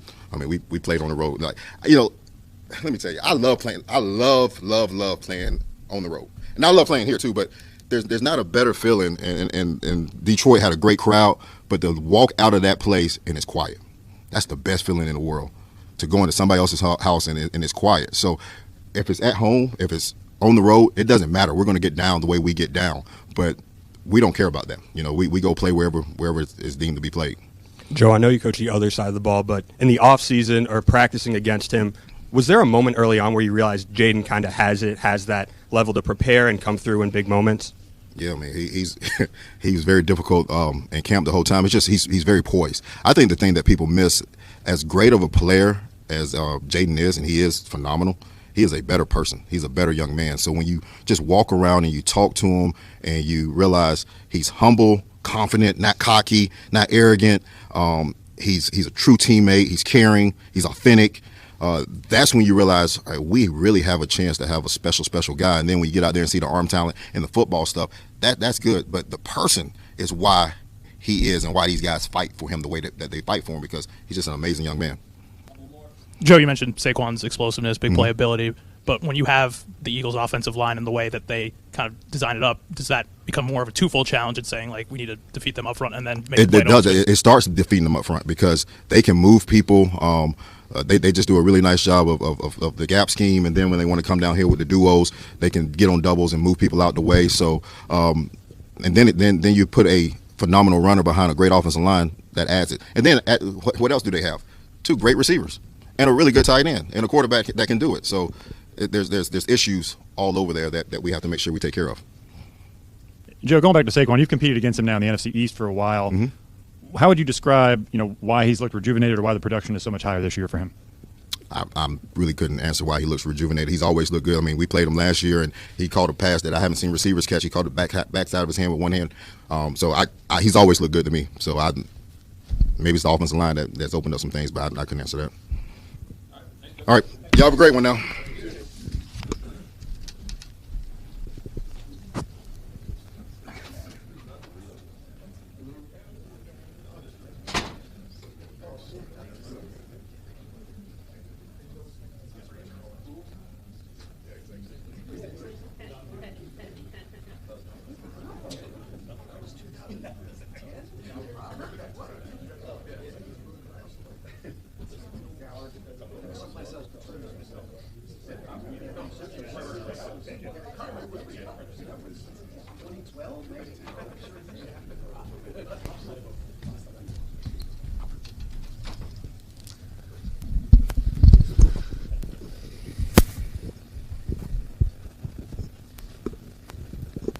Hey, Kliff, we're going to talk to Brian Johnson later. I'm wondering what kind of impact he's had on the offense, and given his background with quarterbacks. I know he's not the quarterback coach here, but how has he influenced Jayden's first year? Yeah, he's been phenomenal. He's one of the smartest offensive minds I've been around, honestly. The things he picks up in the pass game and the run game, a lot of the red zone concepts we've hit in big moments have been things he's brought in and seen. And his influence, just being able to share kind of some things he used with Jalen there in Philly, some things that worked, some things he wished he would have done differently with Jayden has been huge, because obviously that's instant credibility of the success they had there in Philly. So I can't say enough great things about him. He's been a blessing for us to have him here. Kliff, all 4 quarterbacks left really have the ability to hurt a defense with their legs. To what degree is that almost becoming like a prerequisite if you want to be an elite offense in the NFL? And would you ever want to call plays for an offense that doesn't have a guy who can beat you both ways? I've been fortunate in my career to not have to do that often. Starting in Houston with Case Keenum, he could run around enough. Then obviously Johnny Football, and from there guys that could move around. You don't have to make the perfect play call. I think the guys that are doing it at a high level, you saw Jared Goff being able to get him to premier plays. Ben Johnson does a tremendous job with that. The Drew Brees, Tom Brady, Peyton, they would get him into the ideal play call every time. With these young guys coming in, the expectation is to play well and play right away. And sometimes the ability to escape and make plays with your legs, that's going to translate faster than trying to be perfect on every play call and asking them to do that much in the line of scrimmage. And so I think it's definitely moving that way. But those guys that have been in the same system for a while, can process at the line like that, can play that solid football. They're out there, and it's just not something that I've done in my past. Kliff, the guys over the course of the year have talked about really positively about how you're willing to take input from them, not just during the week, but on the sidelines in the heat of the moment, and get to plays that they're like, we see this. Has that always been your style, or is there parts of this team that the trust has been built that you're willing to get that feedback and implement it right away? Yeah, it's really been part of my style. I could think it's the dumbest idea in the world, but if they believe in it, they usually make it work, and vice versa. I could have the most brilliant play call I ever thought I had, and they're like, hey, I don't like that. Well, it's out. And that's just... It's made sense to me. It's about the players, not the plays, and those guys usually make it work if they believe in it. This group has a lot of really smart football players. The one guy you got to watch is Zach Ertz, because any play he recommends, the ball's going directly to him. And he's very, very smart, so he knows when the ball should go to him and not. But no, it's from the quarterback on. Those guys, if they have a thought, an idea they believe in and like, we're willing to throw it out there. I want to ask you about another one of your assistants, Anthony Lynn, both as a head coach and then as an offensive guy. What has he meant to you this year? Yeah, he's been phenomenal, great leader. His run game stuff, the style of play that he's always been about, downhill, physical nature, has really helped us in that department. And great leader. Obviously brilliant, going to Texas Tech. So we started there on the same page. But no, he's been a real calming presence for us as an offense, and just having gone through the battles he's gone through, been a head coach, been a great OC. Anytime you have that type of knowledge around for all of us has been great. When did you know Jayden was legit? Was there a practice, a game, a moment away from the field? When did you really know? I mean, early on, like, he was doing stuff in the rookie minicamp I was like, this is different than what I'm used to seeing ever, I think. I mean, like, some of the checks and the reads and the progressions, and the ball wasn't touching the ground early, and just the ability to see it once and go out there and execute at a high level was unique. And then I'd probably say on the road at Cincinnati, when some of the stuff he did there, I was like, okay, this is like a real thing. And then it's just gotten better, and the work ethic, like I said, hasn't done anything but improved, and the competitive stamina outside of when he was banged up and we had a couple rough weeks, we're trying to figure things out, has just been, he's gotten better and better each week. You mentioned some of the buy-in from players, like the team mantras. Why do you think players have embraced that as much as they have? Like, you even hear some national folks like using it now. What is it about that has really embodied this team? Yeah, just DQ. From day one, he hasn't treated anybody differently. The expectation level has been what it is. It's going to be championship week every week. So when you get to this week, which he preached, nothing's going to be different. And guys believed in it. They followed him. There's a lot of guys with a chip on their shoulder in that group, players that I think people thought they were being sent off here to die, and they've been able to show that they still got a place in this league.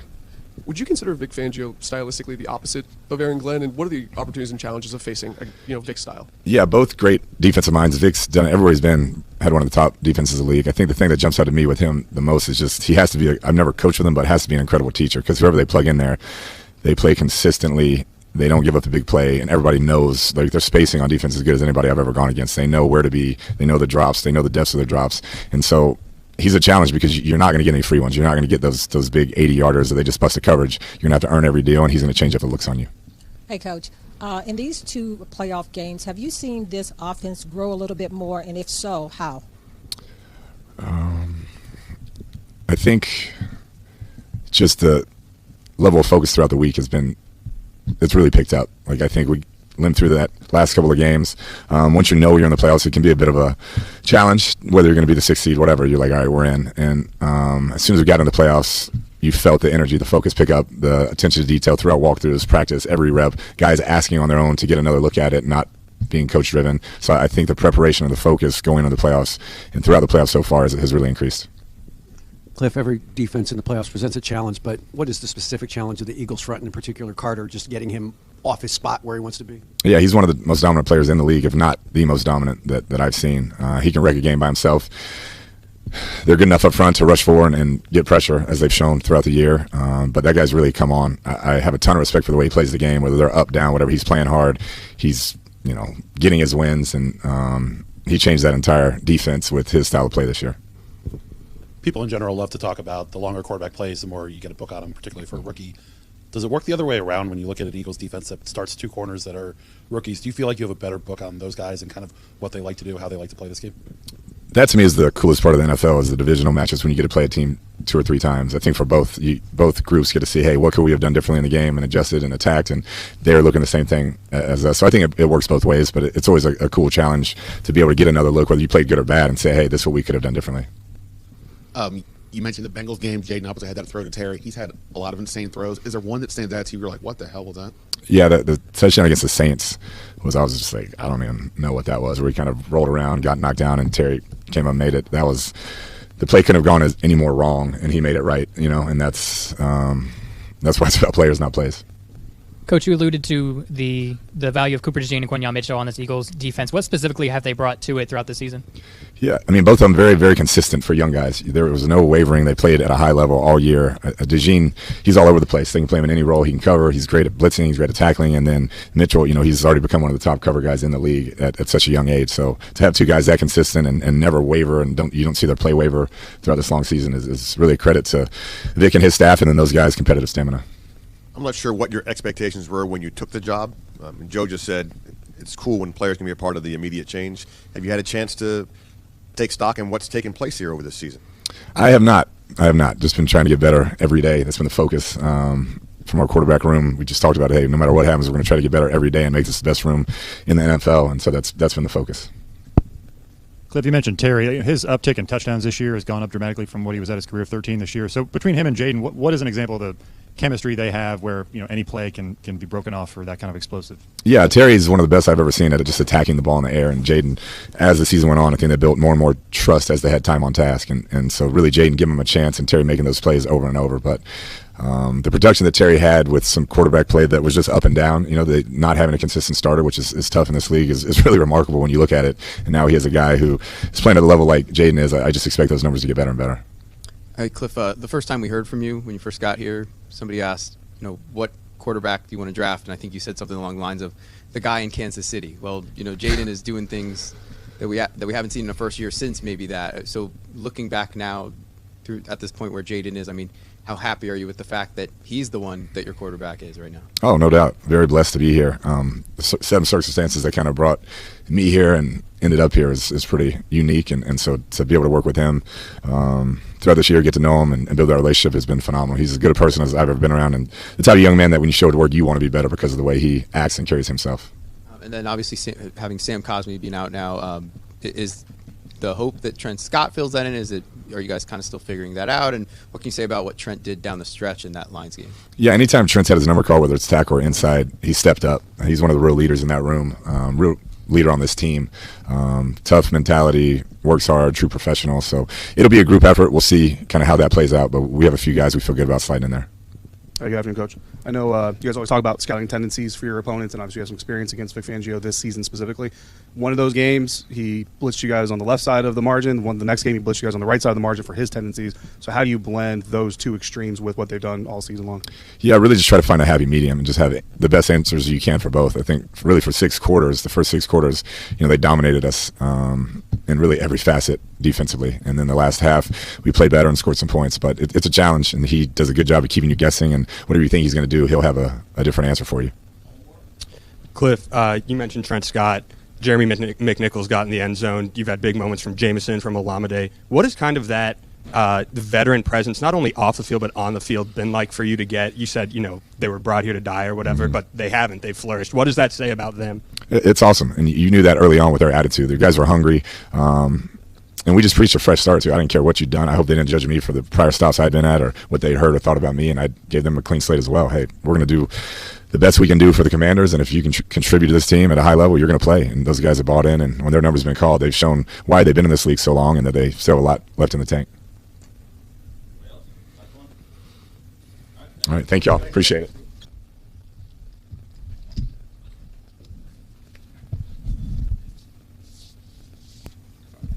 Yeah, I'm ready to roll.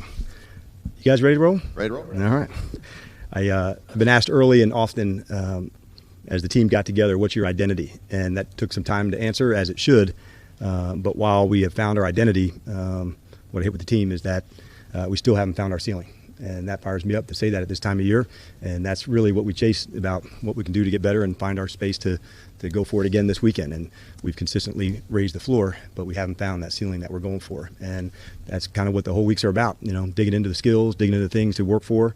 And that's no different this week, as we're going right back outside to practice. You guys bundle up and be ready to roll. But glad to open up with you guys and get rocking again today. Yes. Coach, you told me earlier in the week that you took B-Rob aside last week to have a little film session. I talked to him about that, and he said it was kind of eye-opening as far as reminding me of who I am. Have you always done that? Is it something that you did your second go-around here? And basically, what's the genesis of that? Yeah, I think for the player, I want them to know how much we care and how much belief we have in them. Sometimes if they realize how much belief we have in them, I think they'd be overwhelmed. And it was a matter of just showing and giving that positive example, like this is exactly who you are. And so wanted to reinforce that and make sure that was there. So nothing different from here. I've done that with other players this season as well. And I just felt like he was the one last week that I wanted to make sure I connected with. Dan, you talk about identity, and toughness has obviously been a part of that you've been looking for all year. We don't generally view wide receiver as that kind of category, but you see that play last week where Diami and Olamide blocked for Terry and then he's able to go through. And the decision ultimately to sort of go for that type of player at receiver, how much do you think that, how much of is an example of that is like a tone setter for you guys that maybe we don't really think about? It's a big deal, and we do talk about that as really the competing part and the finishing part. And it's ironic as we got into this postseason beginning, we used to have our individual goals by player. This is what I want to work on over the next month or 6 weeks.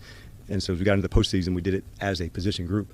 And so one for them was the perimeter blocking and finishing on the screens. And so it's funny how you get what you emphasize, but they were the ones that came up with that. And I thought a very good example of a number of things on that particular play. The blocking, Terry going like what we call running through the smoke, but also having an awareness for the ball through that, knowing that they were going to come punch it. That's such a big emphasis, Ben, as you know, of who we are and what we do. And so we make a big deal about the ball. And on this day, every week, Tavita is the first one to go, and we talk about ball security with the entire team. And Jason Simmons also presents to the team on this day about takeaways and creating those moments. And so teaching that part of the fundamentals is a big deal, but it starts with the competing and the finishing.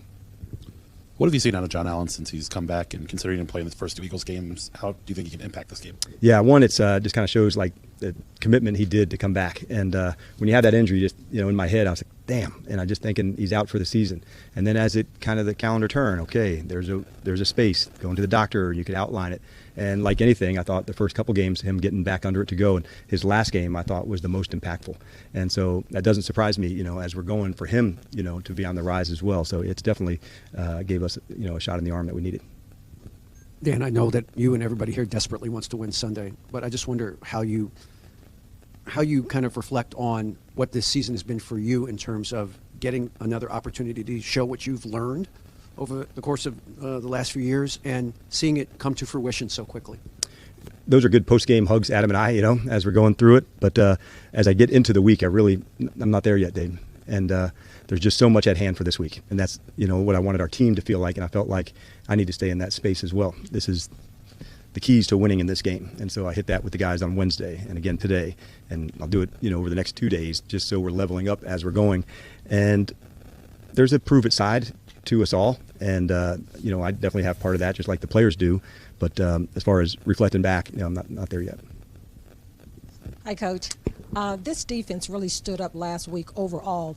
But when you look at the defensive line, what did you see from them? Because they were really aggressive getting at it in going into this game against the Eagles' offensive line. Yeah, you know what I thought, Don? The thing that started the shift of the momentum, I got 2 things. One, they decided to take the ball, from the kick. They won the toss. And so getting a stop early, I thought that was a good way to say, right back to where we're going to go. But I thought Dorrance Armstrong of getting the sack on the early possession and Luvu on the fumble recovery of that play, that kind of unlocked some things.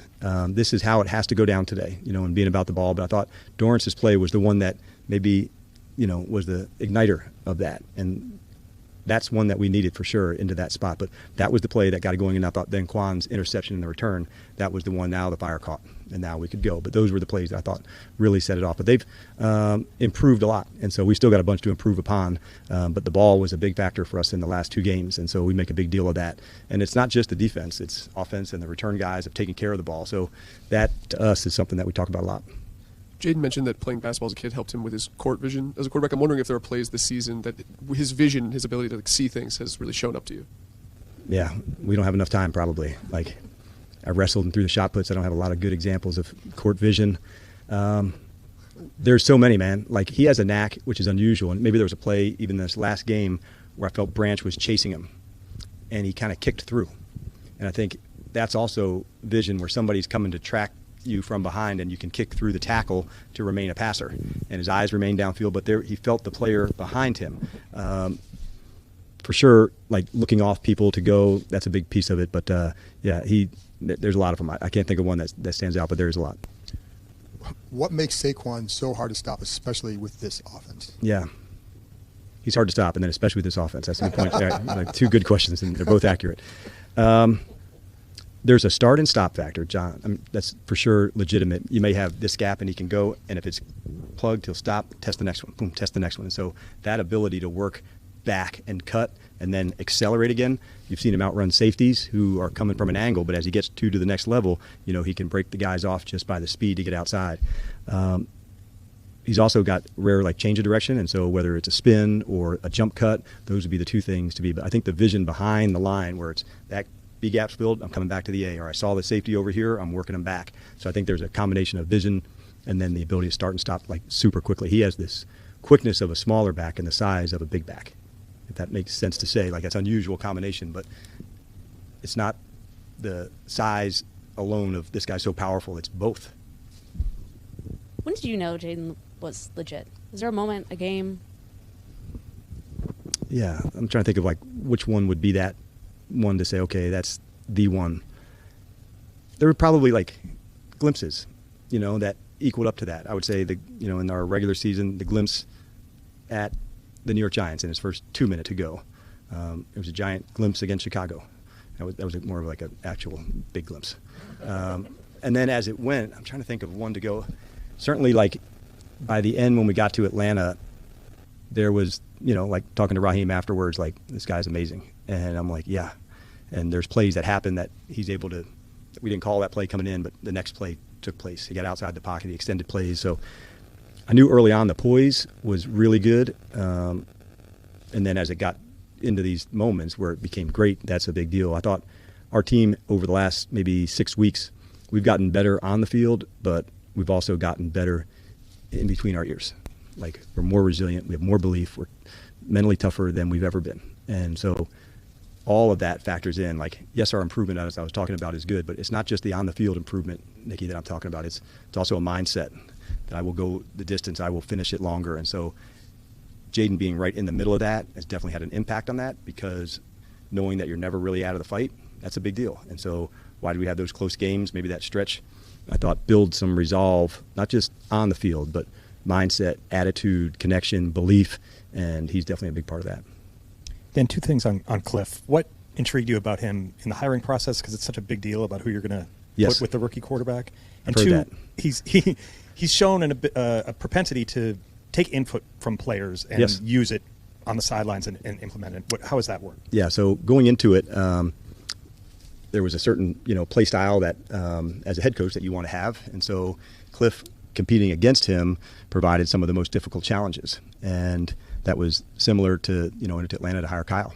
And this is challenging, this is aggressive, and that's really who I am. So I wanted to make sure that everything would match that. And so going against Kliff, I just felt like, man, this is a really tough group to prepare for and play against. And so as we kept in touch through that process, knowing that we would have very likely a quarterback selected and his experience with that, I thought, what a perfect fit. What I'd found out was what the competitor is, what a great teammate he is. And so he's been like an absolute blast to work with. Like, he is an absolute competitor, man. Like, he comes across quiet and that, like, he is a real competitor, and like a wolf in sheep's clothing kind of competitor. And I really appreciated that about him, but he's been excellent for us. Similar to that, what were some of the reasons you wanted to bring, Brian Johnson here? Was it some of that quarterback background, knowing that you'd be in this spot, and like those thoughts about why you brought him? How's that played out? Yeah, so I got to know Brian a little bit from Florida, and then followed him, going to Philadelphia. And so he was somebody, maybe a few years back, I had my eye on when he was the quarterback coach there before he was named the OC, thinking this is a player. This is a coach that you want to stay connected to. I saw what he's done, and so putting the whole group together, we know we wanted some heavy hitters, and we wanted to surround the offense, the quarterback, with as many of those heavy hitters as we could. And I think Adam had that vision. I explained that obviously to him, but him up to Josh as well. And so that was like an important part of, like, there's a real process that we're going to go through to make sure we're going to support the hell out of this player that's not even here yet. Interior of the offensive line and tight end and others, and a system for offense and support. And so to be able to deliver on that is a good thing. And anytime you do what you say you're going to do, that's a big deal. And Kliff has done that, and Brian has done that, and so Tavita has done that. Like David Blau, those ones, they've all, this is what we have to get done, and they absolutely were down for that challenge.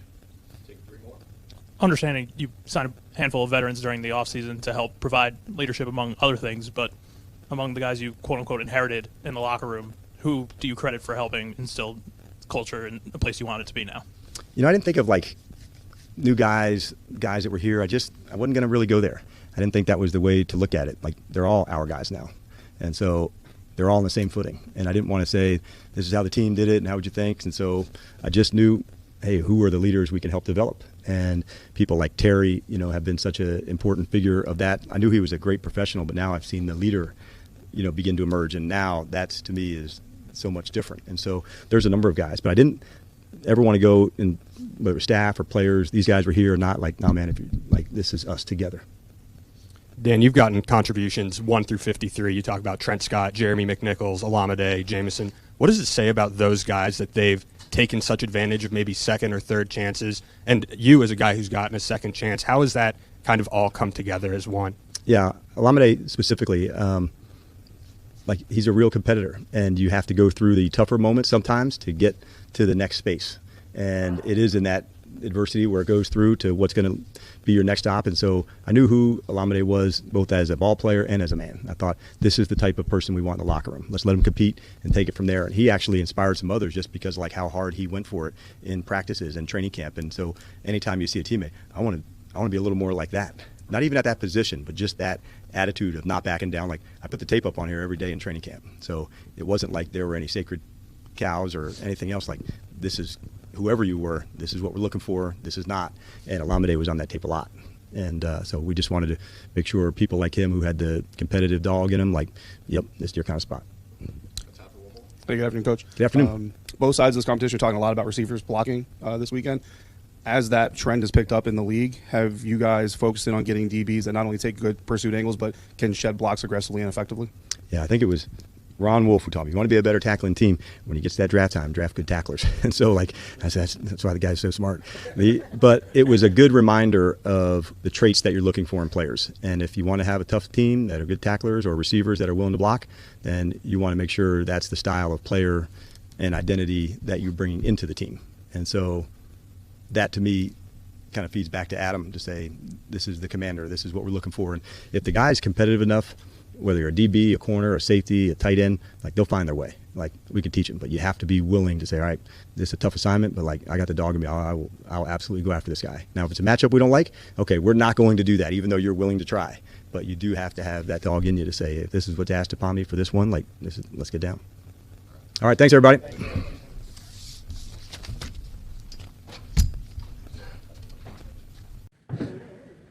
Zach, what's it mean to be nominated for the NFL's Defensive Player of the Year? Yeah, that's really cool, really special. Honestly, not even on the spectrum of a goal of mine. I really just try to be the best player I can be and try to maximize my potential and my ability. So for that to be that one, not the end result, but an outcome of the work I put in, I'm really proud of myself. And then it's a lot of credit to the guys up front and the guys on this team for aiding in my success. I really appreciate their efforts. Do you feel like you're deserving of that award? That's a weird, tough question. I don't know. I don't look at other people's stats. I don't know where I fall in, or what I've done is to that level. But I'm in the running for that award, so I feel like I deserve it in some fashion. What were the big takeaways from the last time you guys played the Commanders defensively? Yeah, you got to play all four quarters with a team like this, and they're a tough, gritty team, and that's how we want to play too. So you can't take them lightly, and they have a lot of weapons a lot of angles they can attack you from the quarterback to the running backs, the receivers, a good offensive line, great scheme. You got to play all four quarters for sure. How comfortable? What's the key in your mind to keeping Jayden contained within the hash marks, I guess, rather than let him get loose? Yeah, it takes the whole defense from the back end and what we do in coverage to the guys up front and kind of crush rushing and containing him that way, not giving him escape lanes to get out of the pocket or escape through a B gap, because that's when he's most dangerous. How comfortable, obviously you and Nakobe had a great rapport built up. How comfortable have you gotten with Oren over these past few games? Yeah, over the past few games, and honestly throughout the whole season, we kind of jumble up the lineup just in case something were to happen. We were ready for this moment, and he's came in and done a tremendous job in handling himself and handling the scheme, and he's been preparing all year like he's going to be the starter, and that's the same way with Trot, and yeah, no worries about him. I'm really confident in his ability. One of the things that Washington does really well is convert fourth downs. Your defense, how do you approach and see what they do, and how important is that phase of the game? Yeah, they're an aggressive team in that way, so that kind of influences the way they play third down too. So they might run the ball more on third down, or they might throw shorter check downs on third down. So it impacts the game in a lot of different ways than just the fourth down play itself. How much is Nakobe still involved, just like in your day-to-day life these days? Oh, a lot. He texted the group yesterday, and he's just such a personality on this team and such a leader. In him being gone, he still wants to be involved, and he's in our room, he's in the weight room, he's around the locker room, in the training room, of course, and he's still making an impact on this team for sure. What did he text me? He's like, I hope y'all doing good. Ball out on Sunday. Let's go. That was kind of a weird game last time. You forced 5 turnovers, you gave up 5 touchdown passes. Probably one of the worst games the defense has played this year. What was the reason for that? Have you been able to pin down what they did well and trying to fix that this week? Yeah, I think just it comes down to limiting explosives. You look at the game, and the game came down to, obviously we had 5 turnovers, but too many explosive passes that were really uncharacteristic of this defense. And we pride ourselves on limiting those explosive plays. And in that game, we just didn't get it done. How did you handle the increased pre-snap responsibility without Nakobe, and does that affect you at all? No, I handled it pretty well, very well actually. Oren handles it very well. Just like I said, we prepare for moments like that in practice all the time. I'll go in with Oren and I'll make the call or make all the calls and checks during the pre-snap stuff. So it was pretty seamless. As a guy, a veteran guy who hasn't really had a whole lot of playoff experience until this year, what has this kind of been like for you? And are you able to notice a difference between, maybe what's going on with this team camaraderie-wise compared to like maybe some of your others? Yeah, I think obviously I've only been to the playoff once and had a kind of limited role, and we didn't get very far in that perspective. But I'm just so proud of this team about being in such a place where it's win or go home. But this team is so well connected; it doesn't feel like that. Like the guys we're just going about our regular routine, and we're not making this game bigger than it is. But at the end of the day, it is a big game, and guys got to show up for sure. A couple more for Zach, and we're opening the locker room. On that win or go home, you guys have had late game drives throughout the season with the game on the line, Atlanta, Washington, then with the season on the line last week. What did that do for your experience and what this defense has experienced to have those specific experiences? Yeah, I think having those, like you said, having those experiences during the season really prepare you for moments like this in the playoffs when you might need to rely on your defense to make a last Jalen Carter to get a game-winning sack or a game-winning stop. I think those two games that we lost and our defense was on the field last, we learned a lot from, and that's why you were able to see last week. We've been there before, we've done that, and that's how far we've come this season. Yeah, first years in New Orleans when you played with CJ, what was that like? I guess having him as a teammate, and was there a difference when he was gone, whether it was toughness, personality, that kind of thing? Yeah, he was honestly like our guy on defense. He was our starting nickel at the time. You could say he was one of the best nickels in the league, and just seeing how he worked there, and I just saw how smart he was, and he really knew our scheme there. So when we traded him, I was kind of confused, like, we just let go of our starting nickel, and then they're jumbling to figure out who's going to play nickel. And then I honestly had questions myself on if he was a safety because I'd never seen him play safety. And then to see him come here and do what he did here, and then Detroit, and then back to here, it's been an incredible journey for him. And his attitude hasn't changed. He hasn't wavered, and he's capitalizing on everything he's got. Hey, Zach, how much fun is it to watch Nolan, a guy at that size who plays the way he does? Yeah, so fun. Just another guy on this defense with a chip on his shoulder for a different reason. For him, it might be people saying he's too small to be on the edge, but that's never the case in his mind. He's fast, physical, tough, dependable. He knows what to do, and the thing about him is he just keeps getting better and better and better. What is CJ's perspective? Plays for you guys, in passing plays that you guys gave up the last time you played the Commanders. There was also that 1 4th down play where Daniels got loose and ripped off the 30 yards on a run. Do you remember what happened on that play? Was that him making a miraculous play? Was there a breakdown from you guys? Can you kind of take me through what happened on that play? Yeah, there were multiple guys on that play that could have made the stop, and it came down to tackling and just missed opportunities. Well, that's the other side of that CJ question. What's his perspective on the way that your career has turned around? I don't know. You have to ask him that. I know he's really proud of me for sure. We have a long history of a relationship and kind of been with each other through it all, and it's cool to be back here with him now. Lane's coming down. Thank you. Lane, what's the challenge if you guys don't have Cam this week? You've had him all year. He's obviously done a great job for replacing Jason, but if you don't have him, how big a challenge is that going to be? Yeah, so we had some guys taking some reps at center today, Nick, Landon, so we'll be ready to go. I think we're just kind of monitoring the situation as the week plays out, but that's how we ran it the past couple of days. How about for you? I saw that you popped up with an ankle on the injury report. All good? Yeah, ankle's fine. Wasn't even my ankle, it was my knee. I don't know if they put my ankle, but okay. I'm good. All right, we'll be out. How's your knee? Knee's good. That's my bad. Yeah. My bad, anyway. My bad. What's your scouting report of the Washington defensive line? I know you played him a few times, but what's your report? Yeah, really good. I think Armstrong's a really underrated player. Payne, Allen's coming back, so they feel like the heartbeat of the defense. Fowler, really good edge rusher. I think he has 10.5 sacks, so career year for him. Bobby in the middle, so like they play really hard together. They run games very effectively. So collectively, I just feel like they're really a tough, savvy defense. They don't make many mistakes, and they play well together. And I feel like they do a good job of reading, what we're doing. Really, second game, so we got to make adjustments. Third championship game, I guess, in 8 years. And any themes that you see together that you get to this point, that you've been through it? Yeah, I mean, a lot of it has to, I mean, you have to have a talented roster. You have to be lucky in some situations in that, injuries do play a factor in that. So for the most part, we're pretty healthy. But really, I think with all the teams that we had a close bond on and off the field. So, really coming to the season, we knew we had a lot of things to fix, and we had a lot of expectations to rise to. So with all that, we have a tight friendship off the field, and I feel like we're all that stuff translates to what we're doing on the field. I mean, 7 sacks again. Ertz getting sacked 7 times. It doesn't happen very often. What was going on with that? Yeah, just I think you go back and look at the Rams game, just some stunts that weren't picked up effectively. So, it's a lot of times what they do, they run these different alignments. They try to create separation between the center guards and tackles, and when they get that and your technique isn't on point, that's what happened. In Slay's case, by his own admission, he's coming here and end here. What's your perspective on these past 5 years of having him as a teammate? Having Slay as a teammate?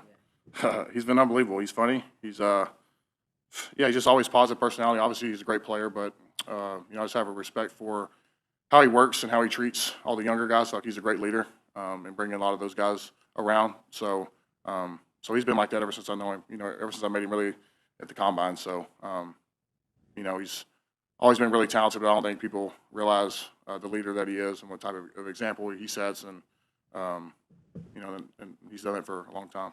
Something that fans have said about him was that he still likes to play, which is part of why he's been able to have success at this age. Being around that age, how rare is that to still want to play, at age 34? Yeah, I think a lot of it goes down to, what team you're on, the guys that are around you. So that's really what it comes down to.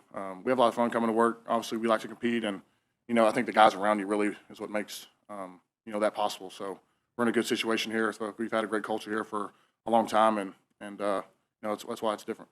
And you've practiced against a lot of edges in the 12 years here. Have you ever seen a guy improve as much from one year to the next as Nolan? And did you sense last year, even though he wasn't having the production on the field, that there was something special there? Yeah, I mean, I've always recognized his work ethic and ability. I feel like his rookie year, he had some shoulder issues that he was fighting through that may not have, came to light, but he was battling through. And so this year, I feel like he's picked up some weight. He's stronger, so he does a great job of setting the edge. He's not just a pass rusher. He plays the run game really well, makes a lot of plays with effort, and he's doing a better job of getting to the quarterback. I feel like he's when he goes to line of scrimmage as a rusher now, he has a plan of attack. And so, yeah, I mean, competing against him, competing against BG, I mean, I kind of see a lot of Nolan in BG as far as the personality. He's always positive.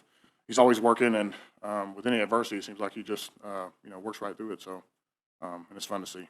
What was your takeaway from the last Commanders game? They shut down Saquon in the second half. Did they just sell out? And what do you do if you're looking at that again? Yeah, no, we just, we didn't make good adjustments, I felt like.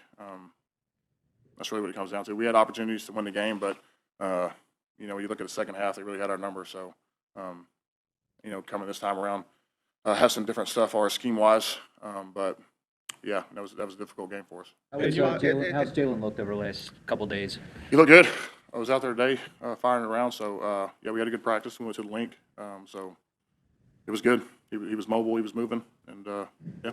It's possible that you could need Tyler this week. Just curious, your thoughts on his season, where he started, was probably a little disappointed. Yeah. And how he's rebounded from that. Yeah, he's one of those guys that has kept battling. I think Stout does a good job of always preparing every guy in the room like they're playing.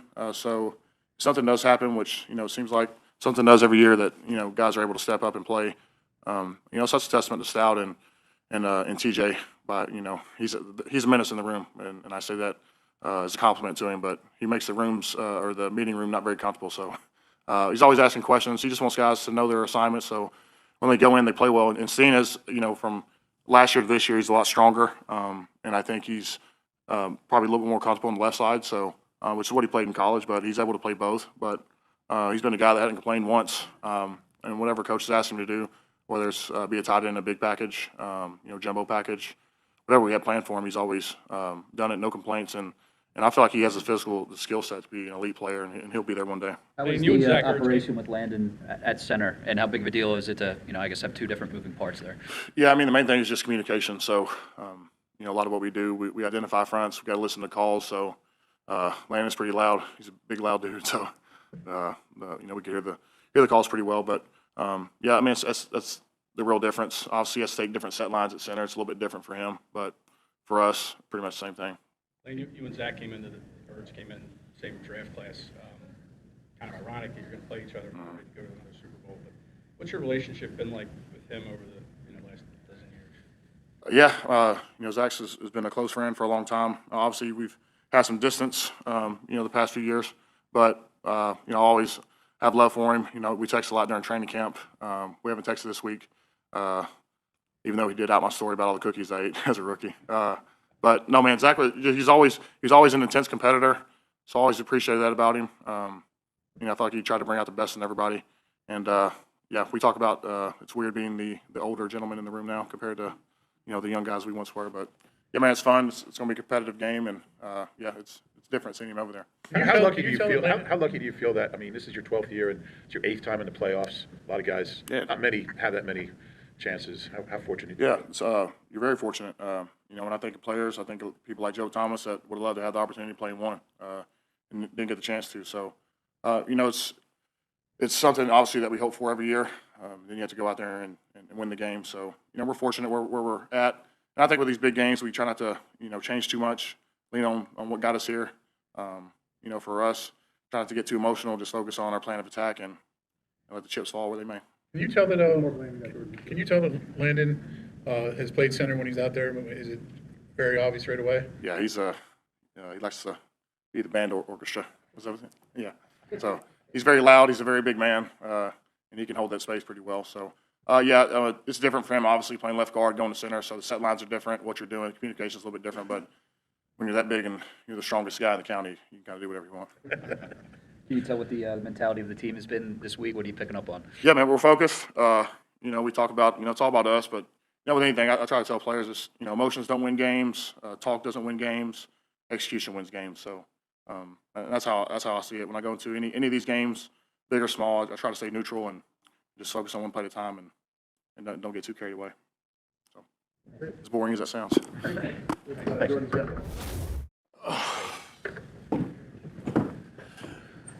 Jordan, I remember you in that locker room after you guys lost the Commanders. You were really upset with yourself, too. What do you have a memory of that, and if you could share it?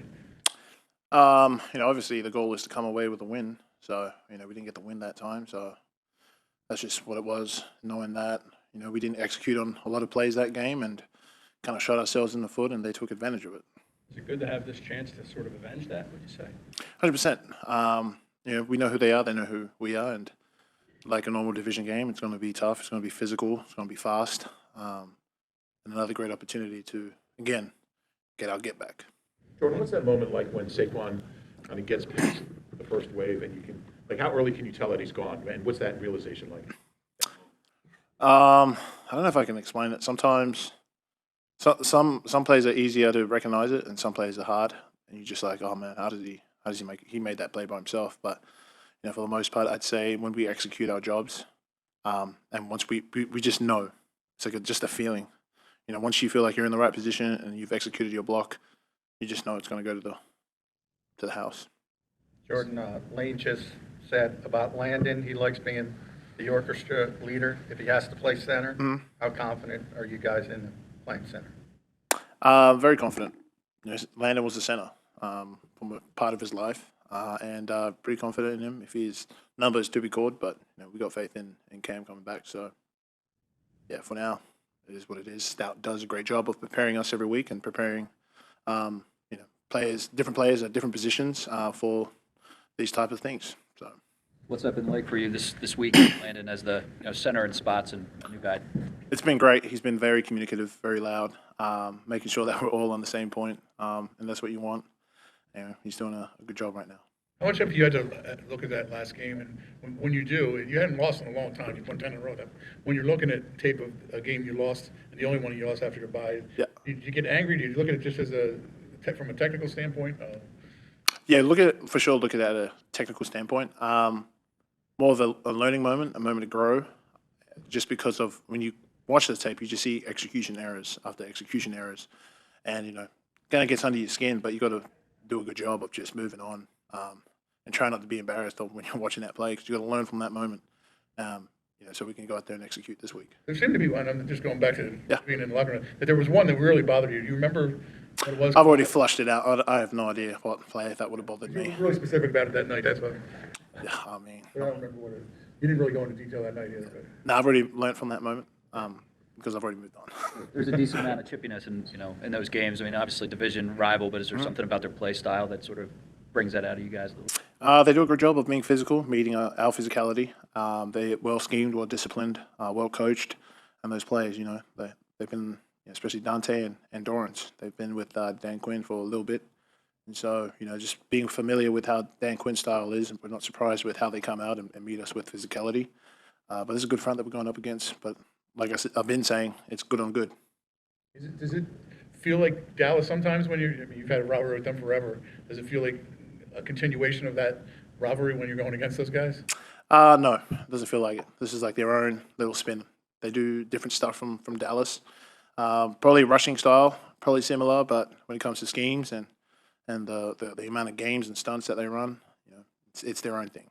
What have you seen from Tyler's team this year, from where he came and the start where he was penciled in and probably disappointed in just the season as a whole? I think Tyler's done a phenomenal job at being ready. Obviously those are factors that are out of his control, but I think he's a great teammate for just coming in, and when his number is called, he does the absolute best he can, and very reflective on the film. In the classroom, very attentive. And then on the field, when we're during practice, he does a great job of, again, just filling in for whoever it is at left guard, right guard. Hasn't gone out to tackle yet. So, What's the O-line's mindset like when a team tries to load the box and stop Saquon? Those are things that our coaches do a good job on preparing us. Sometimes, that's out of our control, but you can kind of see that's what they have to do to stop Saquon and stop us. So our coaches do a good job of preparing us for that look, hence why we do walkthroughs, making sure that we see that look and we're able to communicate effectively on how to block it. You welcome it at all because You have to embrace it. You have to embrace it because teams are going to do stuff to stop whatever you're good at, and that's just the nature of the game, nature of our game. Jalen Hurts, 7 sacks this past game. What's going on there? Just execution technique errors, not being able to pass off games. I think that contributed a lot. I know Jared had the 2 sacks on 2 games, the same game, just both on different sides. So they did a good job of being patient and executing their technique, and we just did we just did a really bad job of executing on our part. You've seen occasions of him fighting through injuries. Chicago comes up, and this past week where he runs out of the tent to make sure he doesn't miss a snap. Just what have you noticed about his mentality? It's tough and gritty, man. That's him. He's tough. He's gritty. He wants to be out there with us at all times, and nothing but respect for him, man. He's tough, and he embraces it. He likes to embrace adversity, and he practices what he preaches. So. What have you noticed out of him this week so far? Actually, he's a lot more energetic this week. He's fired up, so it's good to see that. You said you guys didn't communicate well against the Packers. Did you do better against the Rams? I'd say in the run game, definitely. Pass game needs a little bit of work. That's just being honest. And is that something you guys are focusing on? 100%. We're always focusing on it. I mean, every week. Even from that Packers game, we try to stress these points, emphasize on the communication, and then it's always who turns up on Sunday. If you turn up for that play, and that play, are you in that play? Can you communicate it effectively, and can you go out there and execute the technique? What do you make of the fact that Jalen's a little more fired up this week? He's usually like that. Even kill guy, right? Yeah. He's an even kill guy to you guys, right? This is the Jalen that we see every day, but he's got good energy. Jayden's kind of become the hot thing of this season, and then with good reason. But does it ever? I know it doesn't bother him much, but does it ever bother you that people don't really consider Jalen that caliber of quarterback despite his record? I just want to apologize for this. I just want to apologize. I'm sorry. I couldn't give a rat's ass about whatever anybody says outside this building. It ain't going to help us win championships, and that's our goal. Stout, you talked about missing. Sorry. You talked about missing a couple games with Jared. How does Stout handle that when he's talking to you guys, when he's trying to correct it? On the sideline or in the classroom? In the classroom. There's 2 different Stouts. In the classroom. I can figure this out. There's a reason why why we're a pretty good offensive line. His attention to detail is impeccable. You talk about a guy who knows the slightest, if you're off the slightest angle or your hand placement is off an inch. You see it, and sometimes he can't even see it, but if he sees you lose that rep, he'll know the answer why. Stout is just, he's going to keep pounding on the same things. Probably why we sound like broken records when me or Lane or Landon come up here. We talk about the same things over and over again. It's because that's what we get taught to do. Just keep doing the same things over and over again and keep doing them well. So, yeah, that's how Stout coaches. It's tough, and it's continuous, and it's repetitive. Yeah, I mean, right now it's just Thursday practice, getting Cam some rest, and that's just kind of the way it falls with the rotation. I'm backup center, so service for practice and make sure that he's feeling good for Sunday. How did you feel back there? It's obviously a lot of responsibility calling all the protections. Yeah, I mean, knock the rust off. I did it for a little bit in college and done it a few times in the league, so knock the rust off and, kind of get back in the saddle. It's like riding a bike. Do you expect him to play Sunday? I mean, I do, but I'm not a medical guy. I don't know exactly what. Y'all can ask Sirianni or trainers. I don't know exactly, but as far as I'm concerned, I think he is. How many snaps do you get at center during like a normal week? You get some? Zero. How do you stay ready? Because at times we've seen you not often, but you do have to go in there. I mean, like I said, it's like riding a bike. So you go in, get a few snaps, knock the rust off, and then you're usually good to go. So. If you do have to play on Sunday, how ready do you think you'd be for that at Sunday? I mean, I'd be pretty ready for it. I mean, it's happened. Usually I don't really get a heads up. It's kind of just like, one play and then Tampa Bay or even Giants game a couple years ago. I mean, at least I get kind of a heads up to go warm up and kind of get my footwork and stuff down. So. The flip side, Landon, is how ready do you think that Tyler is to be called upon? I think Tyler's ready to go. I mean, y'all seen him service a lot in games, a lot last year, a lot this year. I think he's a great player. Every time he goes in, we don't really miss a beat. So, yeah. Is there anything about playing center just from your college days that you miss in general? I mean, not really. I just playing football, honestly. I played all 5 in college, so I just like playing football, playing O-line. What's it like trying to get on the same page as the quarterback with the snaps? Yeah, not very hard. I mean, I just snap the ball and it goes to his hands, and then he does whatever he wants to do or whatever play. So. What are the challenges going against the defensive front seven? You guys have faced twice. Yeah, watch that. I mean, they're a lot of veteran guys, a lot of really good players, very well coached defense. They really good. I mean, that's what I can say. A lot of good schemes. They do a great job, especially because we see them multiple times a year. It's a familiar opponent, which has its pros and its cons. Are they a lot different with Allen in there? Yeah, I mean, I think Allen's a really good player. I think he also adds another dynamic.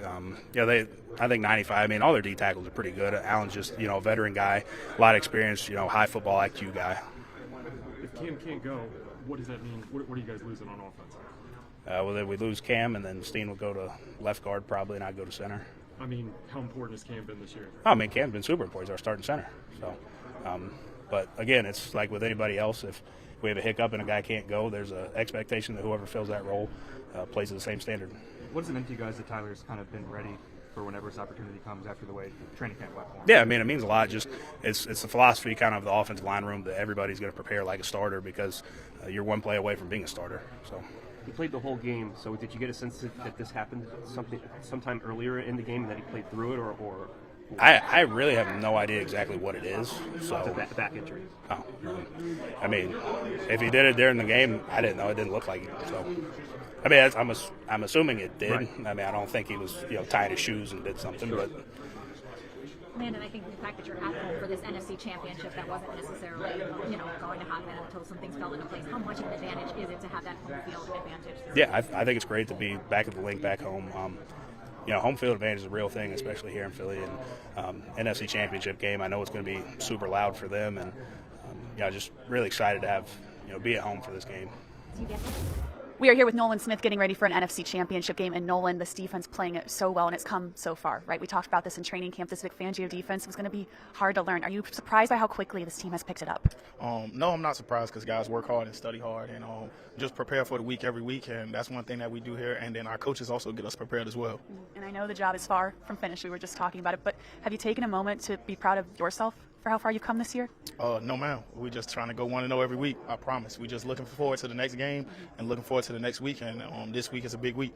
And Zach Baun was just telling us, I'm curious your thoughts on it. He talked about the language of this Fangio defense, how that was the hardest thing to learn and how you're forced to over-communicate in times like this. Do you notice that week to week, and how do you guys feel like you've been doing that? 100%. You know, we just got to talk, communicate, and it's different calls for everything. And that's one thing that he does.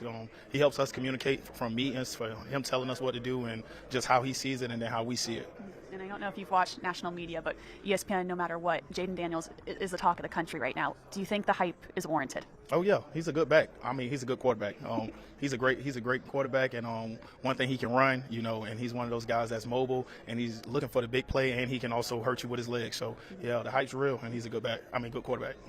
It's the same thing, kind of. Yeah. But you look at, especially last week, that environment at Lincoln Financial Field, how much does that fuel you guys to want to have another great performance in front of these home fans? Man, just the third downs was amazing. And, man, that stadium gets loud. And those people out there during the middle of a snowstorm having fun with us and, you know, guys making snow angels and stuff is nothing more we can ask for. Nolan, thank you. Thanks, y'all. We are here with Milton Williams getting ready for an NFC Championship game here in Philadelphia on Sunday in full circle, learning this new defensive scheme. I remember us talking in training camp about how challenging that was going to be, this Vic Fangio scheme. How proud are you of this defense for how far you've come this year? Man, we didn't come a long way. Just learning every week and just going over the tape with Coach every week, you know, going over the corrections every week, and he letting us know if we playing it right or wrong, and just trying to grow and build and just build on the defense throughout the year. And I think we did a pretty good job at it so far. I feel like, I think we are ranked number one. So that's good, but we got bigger goals and we're trying to accomplish them. But it's a big accomplishment for sure. And just appreciative of a coach, you know, coming here, bringing his IQ, his coaching, and just being himself in the defensive room for everybody, you know. So I'm curious, Zach Baun was just telling us the language of this defense was the hardest thing to learn and how much you guys are forced to communicate in this Fangio system. Are you surprised how quick you guys were able to pick that up so quickly? I mean, I wouldn't say we picked it up quickly. Like we every week we grew, but it definitely is a lot of communication. But I feel like that just helps everybody play faster, you know, get everybody on the same page. You know, Vic, you got little nuances on every call, so you got to make sure you communicate with your teammates so you can know exactly where you're supposed to be. Mm-hmm. And once you do that, you know, I feel like it make everybody play faster. You know, you do your job quicker, get to the ball, and try to get them on the field as quick as we can. Now this third matchup with this Commanders team this season, what have you learned from the first two that you want to apply here the third time around? Jayden Daniels a bad boy. Even though he's a rookie, he a bad man. He present a lot, and he make them look a lot better than what they are. And we got our hands full with him, so we got to make sure number one is go ahead and take advantage of him. You know, get him do whatever we can to try to slow him down and you know, make him hold the ball, make him you know, rethink his read, something, just so we can be able to get home, because the whole world see how electric he is, and if you let him get out the pocket, then hey, it get real ugly for other teams. So we want to try to prevent that as much as we can. Nick? Hello. How you guys doing? Good. One of the knocks on Jalen Carter coming out of school, I guess that, you know, there were questions about his fitness, his ability to play full set of snaps in a game. What have you seen from that standpoint of his conditioning, taking care of himself? He's playing like 98% of the snaps. Yeah, takes care of his body, weighs what he's supposed to weigh each week, and has himself in great shape. Credit to him, credit to our strength staff, and you know, everybody involved in it. So yeah, he's you know, he's being a pro, and that's a huge deal because that helps him continue to reach his full potential. What's he supposed to weigh each week? I'm sorry? What's he supposed to weigh each week? Yeah, I won't get into anybody's weight, but he weighs what he's supposed to weigh. Have you seen a big difference from that standpoint since he got here? I actually think since the moment he's got here, I've had a ton of respect for how he goes about you know, taking care of himself and getting ready to play football. So yeah, he's been awesome. Washington defensive coordinator was talking about defending mobile quarterbacks, including Jalen, and said if you guys are going to run him, they're going to hit him like a running back, and it's up to you guys to protect him. Have you found this year that teams go after Jalen when he runs, and when you hear something like that, does it impact how you're going to run him? No, I mean, guys are going to every team is going to try to tackle Jalen like a running back. I mean, he's running with the football, they'll try to tackle him. That doesn't. We already are ultimately cautious with how we use him and how we think about each play because we know how important it is to have him out there. But I wouldn't expect anything else. Jalen knows how to take care of himself, and we know how to kind of help him do that as well as far as the way the scheme goes. With Jalen Carter, Vic said he doesn't have as much freedom in the scheme as we think. There's sometimes where it's either or. Just in terms of not just Jalen, but other players within how you How do you kind of handle players who can transcend kind of what you ask of them and deal with kind of the limitations of them, where they can pick and choose about what they see and how they act? We everything has structure to it. Every single thing we do has structure to it, and you give them the job description exactly. Hey, here's what we want you to do on the job description, but you also don't make it so restrictive that they can't use their instincts. But you got to use your instincts within the structure, right? So I know that's kind of saying both things, but it really is that, and you give them not restrictions. You give them the job description that has to look like this, and there's some wiggle room for other things to make sure they can use their instincts and do the things they do and do well. You expect that Dallas and Cam in practice today? They will be out there today. Yeah. Was Week 16 a reminder of just how important Chauncey is to the defense? Yeah, I think he's been just so good at taking the football away and playing with energy. Teammates love playing with him. So he has been great. Great for our team. It's been great having him back, and he has an impact on games. You have a couple of veterans anyway who are going through this playoff thing either for the first time or maybe they only got to like a game or two. Guys like Paris, Mackay, even Saquon to some extent. What is this like for them? How much do they kind of feed off from the other guys who've been through it before? Yeah, I think obviously, you have to ask them how they're feeling. I think I feel energy from everybody in here and the excitement. But our job is to go through each day to get ourselves better this week, to prepare ourselves to put ourselves in a position to win this weekend. And so there's excitement from everyone. Whether they've been here before, whether they haven't been here before. Regardless of if they've won championships or not won championships, I just feel excitement from everybody on this team, including the guys that you mentioned. With CJ, you think there was a silver lining to that because he's kind of verbalized how important he is to the defense and he understands that now. Was there any silver lining to what happened with that? As far as getting ejected from the game, he seems to have verbalized that he knows. Yeah, I think he's always known how important he is to the defense. We sure do. Yeah, I wouldn't say that. I would just say, you learn from every mistake. You learn from all your good plays. You learn from all your bad plays, and you try to get better from it. And so that's all. That's really what we're focused on. I guess I can't really answer that question as far as that goes. But I know we learn from our mistakes. So that's for sure. Nick, how much will Jalen and Quinn be able to do out of practice today? Yeah, I'm not going to get into everybody's restrict. You guys will get the injury report later. Nick, when you've been aggressive on fourth down all year, but Dan Quinn has been really aggressive recently. When you're going up against a coach that's aggressive, does that impact at all how you call it? Yeah, it's a good question. I think the game flow and things like that will have impact on it. So where the game is once you get into later moments of the game, but you go in and you do the things that you do, and we'll see how the game plays out. But he's done a good job of kind of going forward on fourth down, and they've been really successful. So that will be a key to the game on both ends. With Cam Jurgens popping up on the injury report, what are your concern levels for him on Sunday? Yeah, we'll see. We'll see where he is. It's hard to predict these things this far out. Vic said that Jayden Daniels is probably playing the QB position as a quarterback the best he's seen through his time. Is there like a comp that pops to your mind over your time in the NFL of young quarterback like that elevated a team so quickly? Yeah, I guess I've never really thought about it with him. I just think he's playing really good football. He makes good decisions with the football. He's really accurate with the football. Is able to create with his legs and extend also and make plays with his arm. And just got a lot of respect for how he's playing, and know we'll have to be on top of our game to stop him. The AP came out with its finalists for the awards, and I recognize that you're focused on the practice today and the game coming up, and this is not something you can really control. But your record's been really good here over your tenure. You overcame the collapse of last season, some struggles early this season. There's been a lot of adversity that you've overcome, and you're still not a finalist for Coach of the Year. What is your reaction to that? I don't care about that stuff. I just want to win. I I didn't know it was like then Jerry Maguire where he's telling them all the things about himself. He's like, I'm not going to cry, Roy. And so, no, I don't care. I don't care about that stuff. I just want to win, and we're in a position to be able to, if we win, go to the Super Bowl. That's pretty dope, and that's all my focus is on. All right. Oh, no, sorry. Go ahead. Anybody else? Meant to say a couple more. Yeah. Go ahead.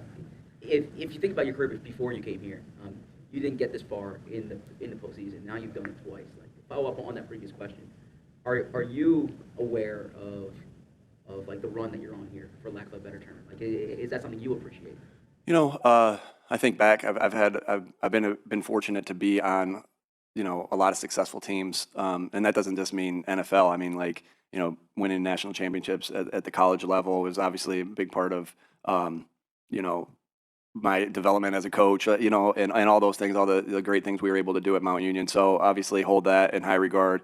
Yeah, but don't think of it. I don't really think of it that way. How are we going to win this game? And you know, it's been a good ride. And as far as this year goes, and how we win in this game, and see what happens after that. I'm bored. I'm sorry. 2 more? No more? All right, good. All right, thank y'all. It ain't no doggone tomorrow, fellas. What are you gonna bring to the doggone church? Are you gonna put somebody in their mouth? Are you gonna do your doggone job? Are you gonna pray from your doggone chest? Are you gonna pray from your heart and get everything you doggone got? Cause I'ma do that. They don't respect us. They don't know about our heart, man. That thing is beating your doggone chest right now. Whatever you got today, I got to have it.